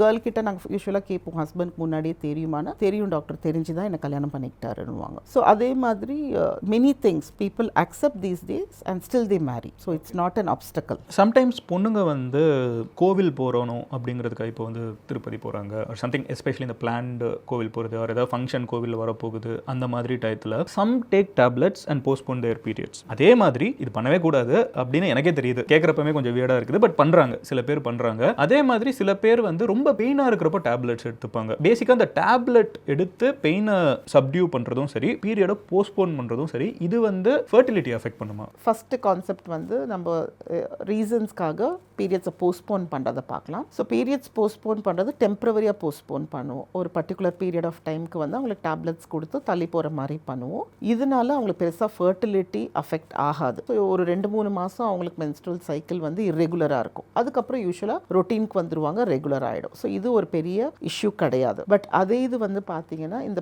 Pain சிலருக்கு வந்து துடிக்கிற அளவுக்கு இருக்கும், வாமிட்டிங் இருக்கும், ஹெட்ஏக் இருக்கும் பீரியட்ஸ் டைமில். அதுக்காக பெயின் கில்லர்ஸ் எடுப்பாங்க. ஸோ அந்த அனால்ஜசிக்ஸ்னால நாளைக்கு குழந்தை பிறக்காமல் போயிடுமா, பெயின் கில்லர் எடுக்கிறதுனால குழந்தை பிறக்காமல் போயிடுமான்னா கிடையாது. ஸோ பெயின் கில்லர் எடுக்கிறதுனால குழந்தை பிறக்காமல் போகாது. ஆனால் அந்த பெயினுக்குன்னு ஒரு ரீசன் இருக்கும்ல. ஒரு சிலருக்கு வந்து பார்த்தீங்கன்னா எண்டோமெட்ரியோசிஸ் அப்படின்னு சொல்லுவோம், ஒரு சிலருக்கு அடினோமயோசிஸ்னுவோம், சிலருக்கு கர்ப்பப்பையிலே கட்டிகள் இருக்கும், ஃபைப்ராய்ட் யூட்ரஸ்னு இருக்கும். ஸோ இந்த மாதிரி இஷ்யூஸ் இருக்கும்போது தான் அவங்களுக்கு தாங்க முடியாத அளவுக்கு வலி இருக்கும். மாத்திரை எடுத்து அந்த பெயினை சப்சைட் பண்ணிக்கிற அளவுக்கு இருக்கும். ஸோ கண்டிப்பாக அந்த இஷ்யூஸ்னால அவங்களுக்கு ஃபர்டிலிட்டி அஃபெக்ட் ஆகலாம். ஸோ நம்ம டேப்லெட்டை பற்றி கவலைப்படுறதை மறந்துட்டு என்ன இஷ்யூவாக அவங்க பெயின் எடுக்கிறாங்க, பெயின் கில்லர் எடுக்கிறாங்கன்றதை அனலைஸ் பண்ணி அதனால ஃபர்டிலிட்டி அஃபெக்ட் ஆகாம அவங்களுக்கு ட்ரீட் பண்ணணும். இப்போ வந்து நம்ம நிறைய பார்க்கக்கூடிய ஒரு பேட்டர்ன் என்னன்னா, நிறைய கேர்ள்ஸ், சில்ட்ரன், ஆக்சுவலாக கேர்ள்ஸே இல்லை, சில்ட்ரன் நம்ம சொல்ற ஏஜ்ல இருக்கிறப்பமே, இந்த சிங்கிள் டிஜிட்ல வந்து ஏஜ் இருக்கிறப்பமே நிறைய பேர் வந்து ஏஜ் அட்டன் பண்றாங்க. Why is this happening? அவங்களோட life style of bringing up their சில்ட்ரன்ல வந்து ஏதாவது சேஞ்ச் பண்ணா இதுக்கு பாசிபிலிட்டி அதிகமா இருக்கா? ஏன்னா ஒரு ஜென்ரல் கான்வர்சேஷன் என்னன்னாலும் இது ஒரு மித்தா ரியாலிட்டியான்னு எனக்கு தெரியாது, பட் பேசப்படுறத சொல்றேன். சின்ன வயசுல நிறைய ஃபாஸ்ட் ஃபுட் சாப்பிட்டா சீக்கிரமா வந்து பீரியட்ஸ் வந்துடும், சீக்கிரமா வந்து தே அட்டன் ஏஜ், அப்புறம் வந்து அன்ஹெல்தி லைஃப் ஸ்டைலில் இருந்தால் சீக்கிரமா வந்துடும், அவர் வராமலே போயிடும். ரெண்டு எக்ஸ்ட்ரீமே வந்து நம்மளோட சைல்டா அவங்களோட லைஃப் ஸ்டைல், அவங்களோட ஃபுட் இன்டேக் எஸ்பெஷலி, ஏன்னா ஸ்கூலுக்கு போறாங்க, தூக்கம் அதெல்லாம் நார்மல் ஆகிடும், பட் இந்த ஃபுட் இன்டேக் வந்து அஃபெக்ட் பண்ணணும்னு பேசப்படுது. அது உண்மையா பொய்யா, எந்த அளவுக்கு அதை எடுத்துக்கலாம்? இப்போ இந்த ஃபுட் இன்டேக் அப்படின்னு நம்ம எடுத்துக்கிட்டோம்னா நம்ம எப்பயிலேருந்து அதை கான்சென்ட்ரேட் பண்ண போகிறோம் அப்படின்றது ரொம்ப முக்கியம். ஸோ இதை வந்து நாங்கள் இன் யூட்ரோலேருந்தே கான்சென்ட்ரேட் பண்ண சொல்லுவோம். ப்ரெக்னெண்ட்டாக இருக்கீங்க, குழந்தை உங்களோட கர்ப்பப்பைக்குள்ளார இருக்குதா, அப்பையிலேருந்தே ஃபுட் இன்டேக்கு முக்கியத்துவம் கொடுங்க அப்படின்னு சொல்லுவோம். அம்மா வந்து அங்கேருந்து ஆரம்பிச்சிடணும். ஆமா, ஏன்னா குழந்தைன்றது அம்மாவோட யூட்ரஸ்ல இருந்தே உருவாக ஆரம்பிக்குது. ஒரு 8 வாரம் ஆகும்போது தான் அந்த குழந்தைக்கு ஆர்கன்ஸே ஃபார்ம் ஆக ஆரம்பிக்கும். அவங்களே லிமிட் பண்ணி இல்லை இது என் ஹெல்த்துக்காக இந்த எஃபர்ட்டை நான் எடுக்கிறேன் அப்படின்னு எடுக்க ஆரம்பிச்சாங்கன்னா கண்டிப்பாக ஃபுட்டை பற்றி அடிக்கடி பேச வேண்டிய தேவையே இருக்காது. ஃபுட்டுன்றது ஒரு அத்தியாவசியம், நம்மளோட லைஃப்பில் தேவையான ஒன்று. அதை பற்றி நம்ம ஏன் இவ்வளோ பேசணும்? ஸோ அந்த கரெக்டான ஃபுட்டை எடுக்காததுனால தான் இந்த மாதிரி நம்ம நிறைய அதை பற்றி அவேர்னஸ் கிரியேட் பண்ண வேண்டிய சிச்சுவேஷனே வருது. சரியாக சாப்பிடுங்க, ஒழுங்காக சாப்பிடுங்க, என்ன சாப்பிட்றதுன்றதை பார்த்து சாப்பிடுங்க, அளந்து சாப்பிடுங்கன்றதை அடிக்கடி நம்ம மென்ஷன் பண்ண வேண்டியதாக இருக்குது. Okay doctor, then I will ask the $1 million question. இது வந்து தெரிஞ்சிச்சுன்னா நிறைய பேருக்கு life gets much simpler. What is the perfect age to have a child? பர்ஃபெக்ட்னு சொல்ல முடியாது. நம்ம மென்னுக்கும் சொல்லலாம், விமனுக்கும் சொல்லலாம். கண்டிப்பா நான் பர்ஃபெக்ட்னு சொல்ல முடியாது. Okay, appropriate. எஸ். ஸோ கேர்ள்ஸை பொறுத்த வரைக்கும் I recommend 22 years to 27 years. 22 to 27. Yes, அதில் தான் அவங்களோட பீக் ஃபர்டிலிட்டி இருக்கும். இன்னும் சொல்ல போனால் as a fertility specialist I got my daughter married at 21 years and have her first child at 22 years. 21ல வந்து 21 அவ முடிச்ச உடனே அவளுக்கு அவங்க ஓகே சொன்னாங்களா? Sorry to get in. இல்ல, see I spoke to her. Okay. I spoke to her. See, என்னன்னா they need a relationship. They need emotionally someone to support. So she did get an alliance with whom she was interested. She was happy with him. So then there is no wrong in having a wedding. But wedding க்கு அப்புறம் she was like கொஞ்சம் confused இருந்தா whether to have a child or not. எதுனா same thing. Friends எல்லாம் கல்யாணம் ஆகல. So they are all still happy. They are still going out. And அவ PG pursue பண்ணல. அப்பதான் அண்டர் கிராஜுவேஷன் முடிச்சிருந்தா. டாக்டரா? ஆமா, அவங்க இன்னும் படிக்கிறதுக்கே 10 வருஷம் இருக்கு. ஆமா, மெடிசன். ஸோ எனக்கு as a doctor I know எங்களோட life doesn't stop with under graduation or post graduation studies pursue பண்ணுறது. இப்போவும் நான் நைட்டில் உட்காந்து அப்டேட் பண்ணிட்டு தான் இருக்கிறேன். ஏன்னா நான் 20 வருஷத்துக்கு முன்னாடி யூஸ் பண்ண ட்ரக் இப்போ அவுடேட்டடாக இருக்கும், 10 வருஷத்துக்கு முன்னாடி பண்ண ப்ராக்டிஸ் இப்போ அவுடேட்டடாக இருக்கும். ஸோ நாங்கள் டாக்டர்ஸ்னும் போது அப்பப்போ நாங்கள் ரிவ்யூ ஆர்டிகல்ஸ் படிச்சுக்கிட்டே தான் இருக்கணும். இப்போ என்ன ப்ராக்டிஸில் இருக்குது, இப்போ என்ன ட்ரெண்டில் இருக்குன்றது தெரிஞ்சு தான் ஆகணும். ஸோ அதுக்கப்புறம் நான் அவகிட்ட பேசினேன். அவகிட்ட பேசின பிறகு 21 years she was willing to get pregnant. Because ஏன்னா அவள் குழந்தைய செக்யூர் பண்ணிட்டு இப்போ அழகாக பிஜி பண்ணிட்டு இருக்கிறா. So the child is been groomed by all of us and she is continuing her PG, her life is secured and அவங்களுக்கும் they have a happy life. ஏன்னா ஒரு டஃப் பிஜி பீரியட் முடிச்சுட்டு வீட்டுக்கு வரும்போது she has a happy child sitting at home அந்த ஸ்ட்ரெஸ்ஸை relief பண்ணுறதுக்கு. So குழந்தை கூட 1 hour அவள் ஸ்பெண்ட் பண்ணாலே அவளோட ஸ்ட்ரெஸ் ஃபுல்லாக ரிலீவ் ஆகிடும். எப்போ டைம் கிடைக்குதோ உடனே குழந்தை கூப்பிட்டு வெளியில் போயிடுவா. So she has a very nice completed family. So I always think it this way. நீங்கள் வந்து டைமை போஸ்ட்போன் பண்ணி ஃபர்டிலிட்டி இஷ்யூஸ் பின்னாடி ஓடி சொல்யூஷன்ஸ் தேடுறதுக்கு பதிலாக time is very very precious. So நீங்கள் முன்னாடியே பிளான் பண்ணீங்கன்னா ஃபர்டிலிட்டின்ற இஷ்யூவே இருக்காது. See why you give up something and then run behind it. ஈஸியாக கிடைக்கும் போது உங்களுக்கு ஒரு நல்ல வேலை கிடைக்குதுன்னா வேண்டாம்னு சொல்லிட்டு நீங்கள் வேற ஏதாவது பண்ணிட்டு வேலை தேட மாட்டீங்க இல்லை. when you get it at ease, complete it, then pursue everything, then you can still be relaxed. unnecessary tension, stress எதுவுமே கிடையாது. and நம்ம நாடை பொறுத்த வரைக்கும் still grandparents are happy to groom the kids. You are one of the youngest I was person the to have first grandchild. இல்ல, I was the first grandmother in my batch. அதுதான் MBBS சொல்றேன். batchல. and I tell I'm not a grandmother, I'm a grandmom னு தான் சொல்லுவேன். so I just took over him as my own kid. அவ்வளவுதான். ஆக்சுவலாக ரொம்ப கூலாக இருக்குது டாக்டர் உங்களோட அப்ரோச் டு நீங்கள் நிறைய பேர் வந்து அட்வைஸ் பண்ணுவாங்க ஆனால் ப்ராக்டிஸில் இருக்காது. நீங்கள் உங்கள் பொண்ணுக்கே வந்து சொல்லி அதை ஒரு 21 to 27 குழந்தை வேணும்னு சொல்லி இல்ல, that's what I'm telling her. Now she's 25. Yes, she's 25. நீ 27 வரதுக்குள்ளார செகண்ட் பிரெக்னன்சியை முடிச்சிடு. ஏன்னா see அந்த 30 கிராஸ் பண்ணும்போது நிறைய ஜெனட்டிக் அப்நார்மாலிட்டிஸ் குழந்தைக்கு இன்ஹெரிட் ஆகிறதுக்கு சான்சஸ் இருக்கு. ஏஜிங்னால நிறைய ஜெனட்டிக் ப்ராப்ளம்ஸ் பேபிக்கு வரலாம், குழந்தைக்கு வரலாம். ஸோ நம்ம ரைட் ஏஜில் கரெக்டாக நம்ம பிளான் பண்ணும்போது we have to have healthy kids at the end. நம்ம பின்னாடி ஒரு ஜெனட்டிக்கலி அப்நார்மல் சைல்டை வச்சுக்கிட்டு நம்ம லைஃப் ஃபுல்லாக கஷ்டப்படுறதுல ஒரு அர்த்தம் இல்லை. அது அந்த குழந்தைக்கும் பண்ற துரோகம். ஆமாம், ஏன்னா நம்ம சாய்ஸ்னால அவங்கள we postpone pregnancy. ஒரு குழந்தையை கொண்டு வந்து அந்த குழந்தையும் சஃபர் பண்ண வச்சு நம்மளோட ஹோல் ரெஸ்ட் ஆஃப் த லைஃபும் சஃபர் ஆகிறதுக்கு பதிலாக கரெக்டான ஏஜில் 22 to 27 ஃபார் கேர்ள்ஸ், மென்னாக இருந்து I recommend somewhere between 27 to 32. 21ல ஒரு மேன் அவங்களால பிரெக்னன்சி இமோஷனலாகவும் இல்லை, நான் ஜஸ்ட் பயாலஜிக்கலாக கேட்குறேன். biologically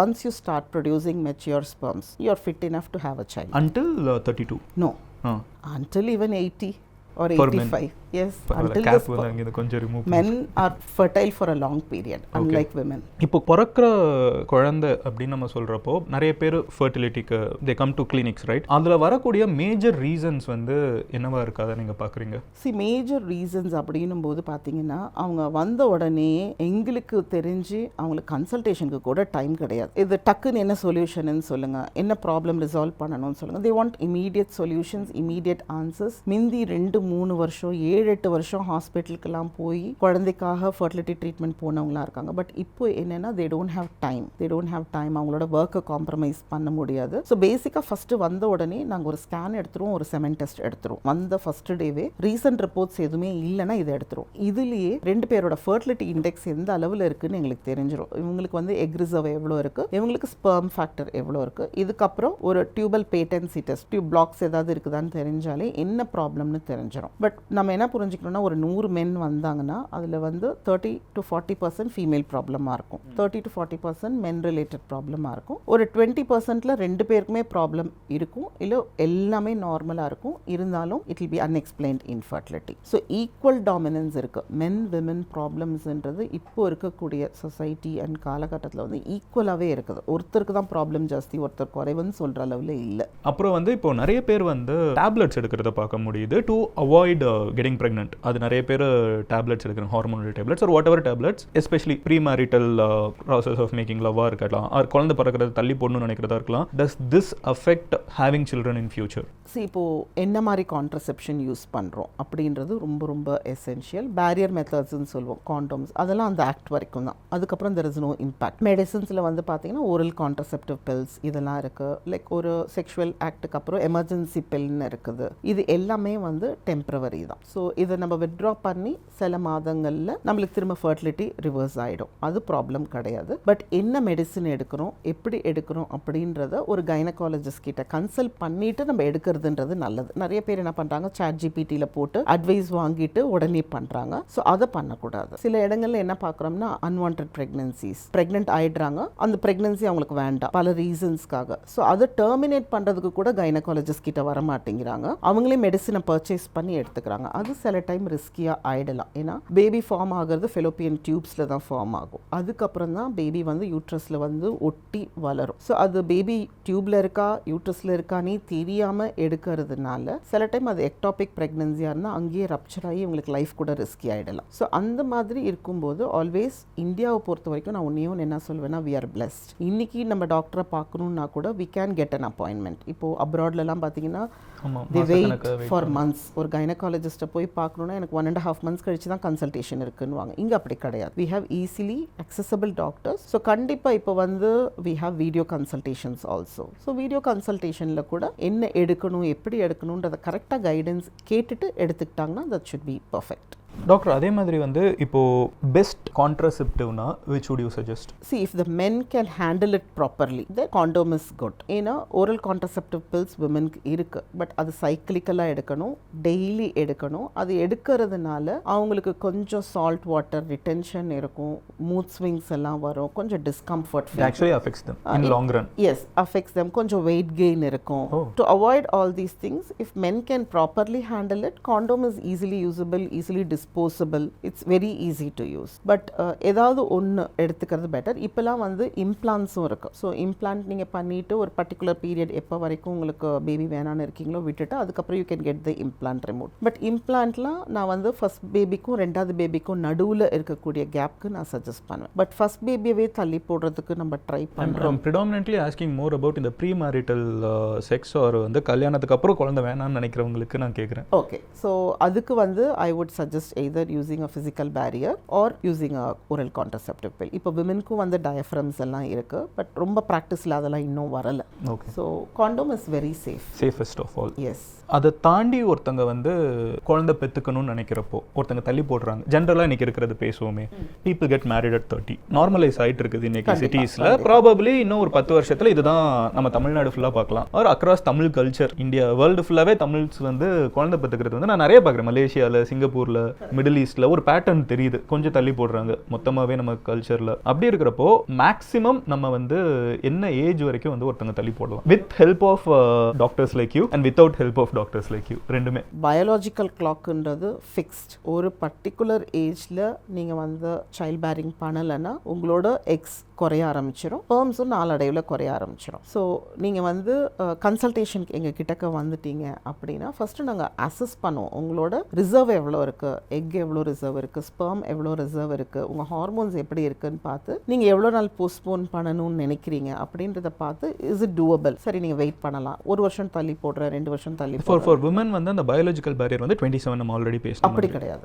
it is like subjective. இல்லை, until they menstruate, periods வர வரைக்கும் they are supposed to be fertile, but decline ஆகும். But that's around 50, right? menopause வந்து 50s அதுவும் டிஃபர் ஆகும். 35 இயர்ஸ்லயும் menopause வருது, 55 இயர்ஸ்லயும் menopause வருது. ஸோ அது ஒருத்தருடைய உடல் வாகுக்கு தகுந்தாப்புல வேரி ஆகும். ஆனால் கண்டிப்பாக என்னென்னா ஏஜ் ஆக ஆக எக் ரிசர்வ் குறைஞ்சிக்கிட்டே வரும். 20ல் இருக்கிறது 30ல் இருக்காது, 30ல் இருக்கிறது 40ல் இருக்காது. ஸோ 40க்கு அப்புறம் 50 இஸ் ஆல்மோஸ்ட் மெனபாசல். ஸோ அது மாதிரி ஏஜ் ஆக ஆக எக்ஸ் குறைஞ்சிக்கிட்டே வரும், அது ரியாலிட்டி. அதே மாதிரி ஏஜ் ஆக ஆக யூட்ரஸோட ரிசெப்டிவிட்டியும் குறையும். ஸோ 20 வயசுல இருக்கக்கூடிய யூட்ரஸோட இம்ப்ளான்டேஷன், சைல்ட் பேரிங் இல்லை, கரு ஒட்டக்கூடிய தன்மை, சைல்ட் ஃபார்மிங் கெபாசிட்டி, ஆமாம், ஸோ எம்ப்ரியோ உருவாகுது, எம்ப்ரியோ போய் ஒட்டி வளரக்கூடிய தன்மை 20-30 வயசுல இருக்கிறது 40-50 வயசுல இருக்காது. அவங்களுக்கு நிறைய அந்த பேபியை ஒட்ட வைக்கிறதுக்கு மெடிசன்ஸ் கொடுத்து அந்த பேபியை வந்து அவங்க கேரி பண்ணுறதுக்கு எல்லாத்துக்குமே சப்போர்ட் கொடுக்குற மாதிரி ஆகிடும். ஸோ அதனால வந்து எங்ககிட்டக்க வந்தாங்கன்னா 2 பேரையும் அனலைஸ் பண்ணி எத்தனை வருஷம் போஸ்ட்போன் பண்ணணும்னு நினைக்கிறாங்களோ அதுக்கு சேஃபான்றதை எங்களால் அட்வைஸ் பண்ண முடியும். இன்னும் ஒரு ஸ்டெப் கூட போகிறோம் அப்படின்னா சோஷியல் ஃப்ரீசிங்னு பேசுவோம். சோஷியல் ஃப்ரீசிங்னா என்னென்னா, ஒரு கப்பல் வராங்க, நாங்கள் 5 வருஷம் இல்லை 10 வருஷம் சைல்ட் பேரிங் தள்ளி போடணும், அதுக்கப்புறம் தான் நாங்கள் டெஃபினட்டாக கல்யாணம் பண்ணி போறோம், இல்ல நாங்க குழந்தைய பத்தியே யோசிக்க போறோம் அப்படின்னா அப்போ அவங்க எக்ஸை ஃப்ரீஸ் பண்ணி வச்சுக்கிறதுக்கு, ஸ்பெர்மை ஃப்ரீஸ் பண்ணி வச்சுக்கிறதுக்கு ஆப்ஷன் கொடுப்போம். கொஞ்சம் இன்ட்ரெஸ்டிங்காக ட்விஸ்ட் பண்றேன். ஒரு கப்பல் இருக்காங்க, உங்ககிட்ட வராங்க, அவங்களுக்கு இப்போ குழந்தை வேணாம், they are probably in their 30s. உங்களுக்கு வர மெஜாரிட்டி இருக்கிறவங்க இந்த ஏஜ் கேட்டகரியில் இருப்பாங்கன்னு நினைக்கிறேன். அவங்களுக்கு என்ன சொல்றாங்கன்னா, இன்னைக்கு வந்து we are in ding stage, we are double income, ஹஸ்பண்டும் ஒர்க்கிங், ஒய்ஃபும் ஒர்க்கிங், எங்களுக்கு இப்போ குழந்தை வேணாம், ஆனால் எங்களுக்கு 5 வருஷம் கழிச்சு வேணும், எங்களோட எக்கை வந்து ஃப்ரீஸ் பண்ணுங்க, எங்களோட ஸ்பெர்மை ஸ்பெர்மை ஃப்ரீஸ் பண்ணுங்கன்னு சொன்னாங்க.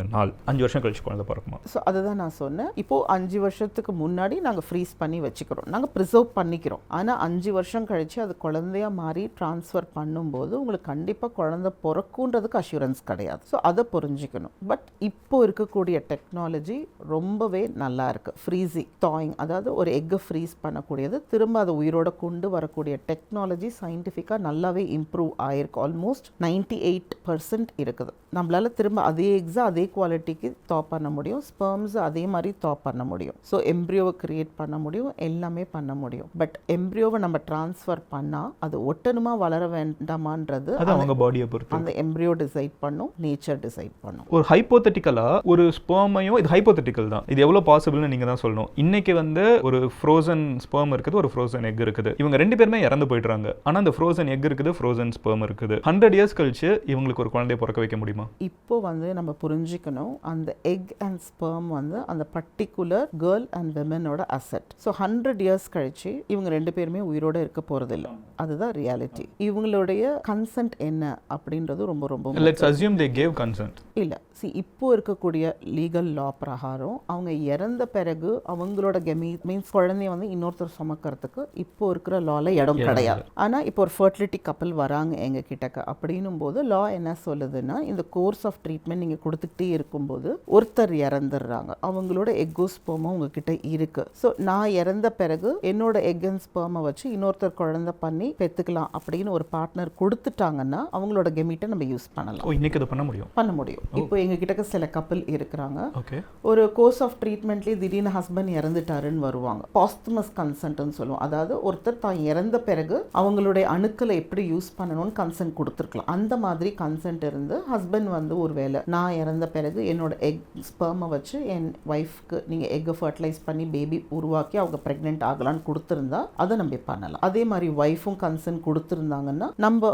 அதை இன்னொரு சர்வேட் மதருக்கோ ஏதோ ட்ரான்ஸ்ஃபர் பண்ணி பண்ணலாம். பட் அங்கே வந்து விமனுக்கு ஒரு ப்ரிஃபரன்ஸ் இருக்கு ஹஸ்பண்டோட ஸ்பெர்மை யூஸ் பண்ணி பண்றதுக்கு. பட் அதே இது விமன் இறந்துட்டாங்கன்னா husband becomes a single man, wife இல்லாம. சரகசி லால சிங்கிள் மேனுக்கு இப்போ ப்ரிஃபரன்ஸ் கிடையாது. So he cannot use that egg to implant to a different woman. So ஒரு widowed woman can still have a child. Single women can still have a child. But a single man can't. Single man can't. But in a way, doctor, you play God. நீங்க வந்து ஒரு கடவுள் மாதிரி ஒரு இது எவ்வளோ பெரிய விஷயம். ஆக்சுவலாக இது இன்னைக்கு சயின்ஸ் வந்து எவ்வளோ வளர்ந்துருக்குன்னு யோசிக்கிறப்போ பயங்கர கிரேசியாக இருக்குது. ஒரு கணவன் இறந்ததுக்கு அப்புறம் ஒரு மனைவினால ஒரு பார்ட்னர்னால வந்து அவரோட குழந்தைய பெற்றெடுக்க முடியும். Crazy. You have done that? We have had instances. First வந்து ரொம்ப எமோஷனலா அன்ஸ்டேபிளா இருப்பாங்க. முக்காவாசி நேரம் என்னன்னா எம்ப்ரியோவே கிரியேட் பண்ணி வச்சிருப்பாங்க. ஸோ குழந்தைய எங்க கிட்டக்க ஃப்ரீசிங்ல இருந்து அது எப்படி அது என்னதுன்னு கொஞ்சம் ஓகே. ஸோ ஐவிஎஃப் அப்படின்னா என்னன்னா ஃபர்ஸ்ட் என்ன பண்ணுவோம்னா ஃபர்ஸ்ட் அவங்களுக்கு கவுன்சிலிங்லாம் கொடுத்து ட்ரீட்மெண்ட் பற்றிலாம் புரிய வச்சு சக்ஸஸ் ஃபினான்ஷியல் கவுன்சிலிங் எல்லாம் கொடுத்துட்ட பிறகு அந்த விமனை வந்து அவங்களோட பீரியட்ஸ் வந்து செகண்ட் டேலேருந்து இன்ஜெக்ஷன்ஸ் கொடுத்து எக் வளர வைப்போம். எக் வளர வச்சு அந்த எக்ஸ் எல்லாம் ரிட்ரீவ் பண்ணி அவங்க ஹஸ்பண்டோட ஸ்பெர்மோட சேர்த்து பேபி ஆக்கிட்டு ஒன்று அதே மந்த் யூட்ரஸில் பிளேஸ் பண்ணிடுவோம், இல்லைனா ஃப்ரீஸ் பண்ணிட்டு அவங்க எப்போ திரும்பி ரிவர்ட் பண்ணுறாங்களோ அப்போ ட்ரான்ஸ்ஃபர் பண்ணுவோம். ஸோ பேசிக்காக நீங்கள் வந்து ஒரு லேபில் யூ கிரியேட் அன் எம்ப்ரியோ, ஒரு குழந்தைய ஒரு கருவை ஒரு எம்ப்ரியோவை கிரியேட் பண்ணுவோம். And you freeze it. We freeze it in the cryocans. It's in your own facility. ஆமா. In all ARC ல you have your own facility. கண்டிப்பா எங்களோட எல்லா ART பேங்க்ஸ்லயுமே அந்த ஃபெசிலிட்டி இருக்கும். எல்லா எம்ப்ரியோஸும் அதில் ஃப்ரோசனா இருக்கும். ஓகே. ஸோ யூஸ்வலாக 2 to 4 months கேப்பில் திரும்ப வந்து பிளேஸ் பண்ணிக்குவாங்க. பட் சில ரீசன்ஸ்னால அவங்க வராமல் போயிட்டு இந்த டைம் கேப்பில் ஹஸ்பண்ட் இறந்துடுறாங்க அப்படின்னும் போது நிறைய அட்லீஸ்ட் ஒரு 10 to 12 women அந்த மாதிரி நான் பண்ணியிருக்கேன். They come after that. But ஹஸ்பண்டோட கன்சென்ட் இருந்திருக்கணும். நம்மளுக்கு பாஸ்துமஸ் கன்சென்ட் இருந்திருந்ததுன்னா அதுக்கப்புறம் we can transfer. இது இந்தியாவில் மட்டும்தான் இருக்கா இல்லை எல்லா கண்ட்ரீஸ்லையும் இந்த மாதிரி ஏஜ் பார் இருக்கா? இந்த ART ஆக்ட் ஆர் லான்னு சொல்கிறது ஒரு கண்ட்ரிக்கு தகுந்தாப்புல டிஃபர் ஆகும். ஒரு சில கண்ட்ரீஸில் இன்னும் வரலை, ஒரு சில கண்ட்ரீஸில் வந்திருக்கு. சில கண்ட்ரீஸில் வந்து பார்த்தீங்கன்னா ஒரு கரு தான் வைக்க முடியும், சிங்கிள் எம்ப்ரியோ தான் வைக்க முடியும். நம்ம நாட்டில் இப்போ புதுசாக இருக்கிற ஆக்ட் பிரகாரம் 2 கரு வரைக்கும் வைக்கிறதுக்கு அலோவ் பண்ணுறாங்க. சில கண்ட்ரீஸில் டோனர் ஸ்பெர்ம்ஸ் யூஸ் பண்ண முடியாது. நம்ம நாட்டில் ரிக்குவயர்மெண்ட் இருந்தால் யூஸ் பண்ணலான்னு கவர்மெண்ட் பண்ணியிருக்காங்க. இப்போ நம்மளுக்கு வந்து சரகசியில் வந்து கமர்ஷியலாக பண்ண முடியாது, அதாவது பணத்துக்காக ஒரு வாடகைத்தாயை எடுத்து நம்ம பண்ண முடியாது. அவங்களே அவங்க குடும்பத்திலேருந்து வாலண்டியர் பண்ணி வில்லிங்காக இருந்தால் அல்ட்ருஸ்டிக்காக நம்ம பண்ணலாம். பட் சில நாடுகளில் கமர்ஷியல் சரகசி இன்னும் அலோ பண்ணுறாங்க. So country to country differ ஆகும். பட் ஓவரால் அந்த பேரண்ட்ஸ் அண்ட் பிறக்க போகிற குழந்தைங்களோட இன்ட்ரெஸ்ட்டை பார்த்து தான் நிறைய கண்ட்ரீஸோட ஃப்ரேம் ஒர்க்கும் இருக்கும். இப்போ இந்த ஐவிஎஃப் சைக்கிள்னு சொல்கிறாங்க doctor, how many average IVF cycles does it take உங்ககிட்ட வர்றப்போ? இதில் வந்து மல்டிபிள் ஃபேக்டர்ஸ் இருக்குது. First age of the couple. IVF சைக்கிள்ங்கிறது ஒரு டைம் நம்ம ரெண்டையும் ட்ரை பண்ணி எவ்வளோ சக்ஸஸ் ஆகுதுன்னு மொத்தமாக பார்க்குற சைக்கிள். ஸோ அதாவது ஒரு ஐவிஎஃப் சைக்கிள்னா எக் எடுத்து பேபி ட்ரான்ஸ்ஃபர் பண்ணுற வரைக்கும். ஸோ அது வந்து 2 டைம் கூட எக் பத்தாமல் எடுத்திருப்போம். பட் எத்தனை வாட்டி பேபி வைக்கிறோன்றது தான் ஒரு சைக்கிள் கம்ப்ளீஷன். ஸோ ஒரு வாட்டி கருவை வச்சுட்டாங்க, இதில் இவங்க சக்ஸஸ் ஆகுறாங்களா இல்லையா அப்படின்றது தான் நெட் ரிசல்ட். ஸோ அப்படி பார்க்கும்போது இதில் நிறைய ஃபேக்டர்ஸ் இன்ஃப்ளூயன்ஸ் பண்ணும். ஏஜ், அந்த ஃபீமேலோட ஏஜ், மேலோட ஏஜ், குவாலிட்டி, எக்கோட குவாலிட்டி, ஸ்பெர்மோட குவாலிட்டி, எம்ப்ரியோட குவாலிட்டி, யூட்ரஸ் எப்படி இருக்கு, ஸோ யூட்ரஸோட ரிசெப்டிவிட்டி, இந்த மாதிரி நிறைய ஃபேக்டர்ஸ் இன்ஃப்ளூயன்ஸ் பண்ணும். ஆவரேஜாக ரிசல்ட்ஸ்ன்னு பார்த்தோம்னா ஒரு 10 பேருக்கு நாங்கள் பேபி ட்ரான்ஸ்ஃபர் பண்ணோம்னா மினிமம் ஒரு 5 to 7 ப்ரெக்னென்ட் ஆகிடுவாங்க. ஒரு 3 to 4 ஃபெயிலியர் ஆகலாம். அவங்களுக்கு யூஸ்வலாக பேக்கப் எம்ப்ரியோஸ்னு இருக்கும், எக்ஸ்ட்ரா எம்ப்ரியோஸ் இருக்கலாம். ஸோ அதை ட்ரான்ஸ்ஃபர் பண்ணோம் அந்த 3 to 4னா ரிப்பீட் சைக்கிளில் 1 to 2 வில் கன்சீவ். ஸோ நம்ம கியூமுலேட்டிவ் 2 சைக்கிள்னு எடுத்தோம் அப்படின்னா ஒரு சைக்கிளில் வந்து நம்மளோட ரிசல்ட் 55 to 60% வரும். பட் 2 வாட்டி அவங்க எம்ப்ரியோ ட்ரான்ஸ்ஃபர் பண்ணுறதுக்குள்ளார அவங்களோட ஆவரேஜ் சக்ஸஸ் வந்து ஒரு 70-75% வரைக்கும் அதிகரிக்குது 2 ட்ரான்ஸ்ஃபர் பண்ணுறதுனால. இப்படி பிறக்கிற ஒரு குழந்தைக்கும் ஒரு நார்மல் ப்ரெக்னன்சியில் ப்ராபப்ளி நம்ம முதல்ல டிஸ்கஸ் பண்ண மாதிரி ஒரு 22 or 20, எனக்கு அது ரொம்ப ஆச்சரியமாக இருக்குது doctor. You mat your daughter have child at 20. இல்லை ரொம்ப பெரிய விஷயம் அது. இல்லை, ஐ ஷுட் அப்ரிஷியேட் ஹர். ஒரு மதரா சொன்னா கூட இல்லை, ஒரு ஃபேமிலியாக நீங்கள் எடுத்த டெசிஷன் அந்த ஹஸ்பண்ட் அக்செப்ட் பண்ணும், அவங்க ஃபேமிலி அக்செப்ட் பண்ணும், எல்லாருமே. மோர் தென் ஆல் தீஸ் திங்ஸ் நான் என் பொண்ணை தான் அப்ரிஷியேட் பண்ணுவேன். ஏன்னா அவளோட எல்லா ஃப்ரெண்ட்ஸ்க்கும் எதிர்க்க அவள் மட்டும் ப்ரெக்னெண்ட்டாக இருக்கிறது. ஸோ அவள் வந்து அவளோட ஹவுஸ் ஏஜென்சிலே ப்ரெக்னென்ட் ஆகிட்டா, எம்பிபிஎஸ் கூட கம்ப்ளீட் ஆகலை. அண்ட் நைட் டியூட்டி பண்ணுவா. அவளோட ஃப்ரெண்ட்ஸ் எல்லாம் நைட்டில் வந்து அவளுக்கு சப்போர்ட் பண்ணுவாங்க. ஏன்னா she was only girl who was pregnant in her whole class. So பாய்ஸ்லேருந்து கேர்ள்ஸ்லேருந்து எல்லாம் வந்து அவள் கூட உட்காந்து நைட் டியூட்டி பண்ணுவாங்க. So she actually enjoyed it. ஏன்னா எல்லாரும் அவளை அவ்வளோ பார்த்துக்குவாங்க. வீட்லேயும் பேம்பர் பண்ணுவோம், காலேஜ்லேயும் பேம்பர் பண்ணுவோம். ப்ரெக்னன்சின்றது அவங்கவுங்களும் எப்படி எடுத்துக்கிறாங்க அப்படின்றது தான். எவ்ரி மந்த் அவளுக்கு சேஞ்சஸ் வரும்போது she enjoyed the change, she relished her motherhood. But இதே இது அவள் 10-12 வருஷம் தள்ளி போட்டிருந்தானா அது அவளுக்கு நடந்திருக்குமான்னு எனக்கு தெரியல. நான் ட்ரீட்மெண்ட் கொடுத்து கன்சீவ் ஆகுற மாதிரி ஒரு சிச்சுவேஷன் வந்திருக்கலாம், அது தேவைப்படலை. பட் இன்னைக்கு நிறைய பேர் வந்து இது ஒரு பிஸ்னஸ் ஆப்பர்ச்சுனிட்டியாக தான் பார்க்குறாங்க. Because it's a good space. நிறைய பேருக்கு வந்து டிலே ஆகுது குழந்தை பிறக்குதுங்கிறப்போ நிறைய ஹாஸ்பிட்டல்ஸ் ஐவிஎஃப் ரிலேட்டடாக, ஃபர்டிலிட்டி ரிலேட்டடாக வர்றதை பார்க்க முடியுது. அந்த காஸ்டிங் வந்து எப்படி இருக்குது? Is it for wealthy people? ஏன்னா அதில் பிஸ்னஸ் இருக்குன்னு தான் நிறைய பேர் ஸ்டார்ட் பண்ணுறாங்க. அதனால நான் இது கேட்குறேன். Is it for wealthy people as a பேஷண்ட்டாக வரவங்க, ஒரு கப்புளாக வரவங்களுக்கு? ஐவிஎஃப் அப்படின்றது எப்படின்னா ரிச் சொசைட்டியோட ட்ரீட்மெண்ட் அப்படின்ற மாதிரி போற்றி ஆகுது. பட் என்னென்னா இந்த ஐவிஎஃப் ட்ரீட்மெண்ட்டில் வந்து நிறைய ப்ரொக்யூர்மெண்ட் இருக்குது. அதாவது மெடிசின்ஸ் யூஸ் பண்ணுறது, நாங்கள் டெய்லி ஹார்மோன்ஸ் யூஸ் பண்ணுவோம். அந்த ஹார்மோன்ஸோட காஸ்ட் ஒன்று இருக்குது. அது தவிர வந்து பார்த்தீங்கன்னா இந்த ஐவிஎஃப் ஓடி, அதில் வந்து நாங்கள் யூஸ் பண்ணக்கூடிய லேமினார் ஃப்ளோலேருந்து, டிஸ்போசபிள்ஸ்லேருந்து, கேஸஸ்லேருந்து, ஸோ இதுக்கெல்லாம் செலவு பண்ணக்கூடிய அமௌண்ட்டே வந்து ஒரு அதிகமான அமௌண்ட் செலவாகும். ஏன்னா நம்ம உயிருள்ள ஒரு கருவை வந்து கல்ச்சர் பண்ணி வளர்க்குறோம். ஆவரேஜாக ஐவிஎஃபோட காஸ்ட்னு நம்ம எடுத்தோம்னா 1.5 lakhsலேருந்து 2.5 lakhs வரைக்கும் செலவு ஆகலாம் for one cycle. for one cycle. So சில டைம் வந்து பார்த்தீங்கன்னா யங்காக இருப்பாங்க, எக்ஸ் எடுத்து அதே மந்த்தே நம்ம எம்ப்ரியோவை க்ரியேட் பண்ணி கருவை உள்ளுக்குள்ளார வச்சிடலாம் ஃப்ரெஷ் ட்ரான்ஸ்ஃபர். அப்போ ரொம்ப கம்மியாகவே செலவாகும், ஒரு 1.5 lakhsலேயே செலவாயிடும். இதே இது நம்ம ஃப்ரீஸ் பண்ணுறோம், ஃப்ரீஸ் பண்ணிவிட்டு சில டைம் பார்த்தீங்கன்னா எம்ப்ரியோட ஓடு ரொம்ப திக்காக இருக்கும். அப்போ அதுக்கு கொஞ்சம் லேசர் போட்டு ஹேட்ச் பண்ணுற மாதிரிலாம் இருக்கும். சில டைம் நிறைய ஐவிஎஃப் ஃபெயிலியர் ஆகி வருவாங்க. அப்போ இவங்களுக்கு எம்ப்ரியோ ஒட்டுறதுக்குன்னு மெடிசின்ஸ் போடுற மாதிரி இருக்கும். ஸோ அந்த மாதிரி இருக்கும்போது காஸ்ட் கொஞ்சம் அதிகமாக போகலாம். ஒரு சிலர் 40 years கிட்டக்க இருப்பாங்க. ஸோ ஒரு வாட்டி நம்ம மெடிசின்ஸ் கொடுத்து எடுத்தோம்னா 1-2 எக் தான் கிடைக்கும், அது நம்மளுக்கு பத்தாது. அப்போ இன்னொரு வாட்டியும் அவங்களுக்கு அந்த மெடிசின்ஸ் கொடுத்து எக் எடுக்கிற ப்ரொசீஜரை நம்ம ரிப்பீட் பண்ணுற மாதிரி இருக்கலாம். ஸோ அந்த மாதிரி பண்ணும்போது காஸ்ட் அதிகமாகலாம். ஸோ ஃபர்டிலிட்டி ட்ரீட்மெண்ட்டே காஸ்ட்லி கிடையாது, ஃபர்டிலிட்டி ட்ரீட்மெண்ட்டை போஸ்ட்போன் பண்ணுறது தான் காஸ்ட்லி. ஸோ நீங்கள் ட்ரீட்மெண்ட்டுக்கு வரணும்னா 40-45 வயசில் வராமல் ஒரு 10 வருஷம் முன்னாடியே வந்துட்டீங்கன்னா செலவு கம்மியாக முடிச்சிடலாம். நீங்கள் போஸ்ட்போன் பண்ணி வரும்பொழுது தான் நம்மளுக்கு செலவு ஜாஸ்தியாக. ஏன்னா அந்த மெடிக்கல் எக்யூப்மெண்ட்ஸ்ல இருந்து அதுவே ஒரு காஸ்ட் ஆயிடுது.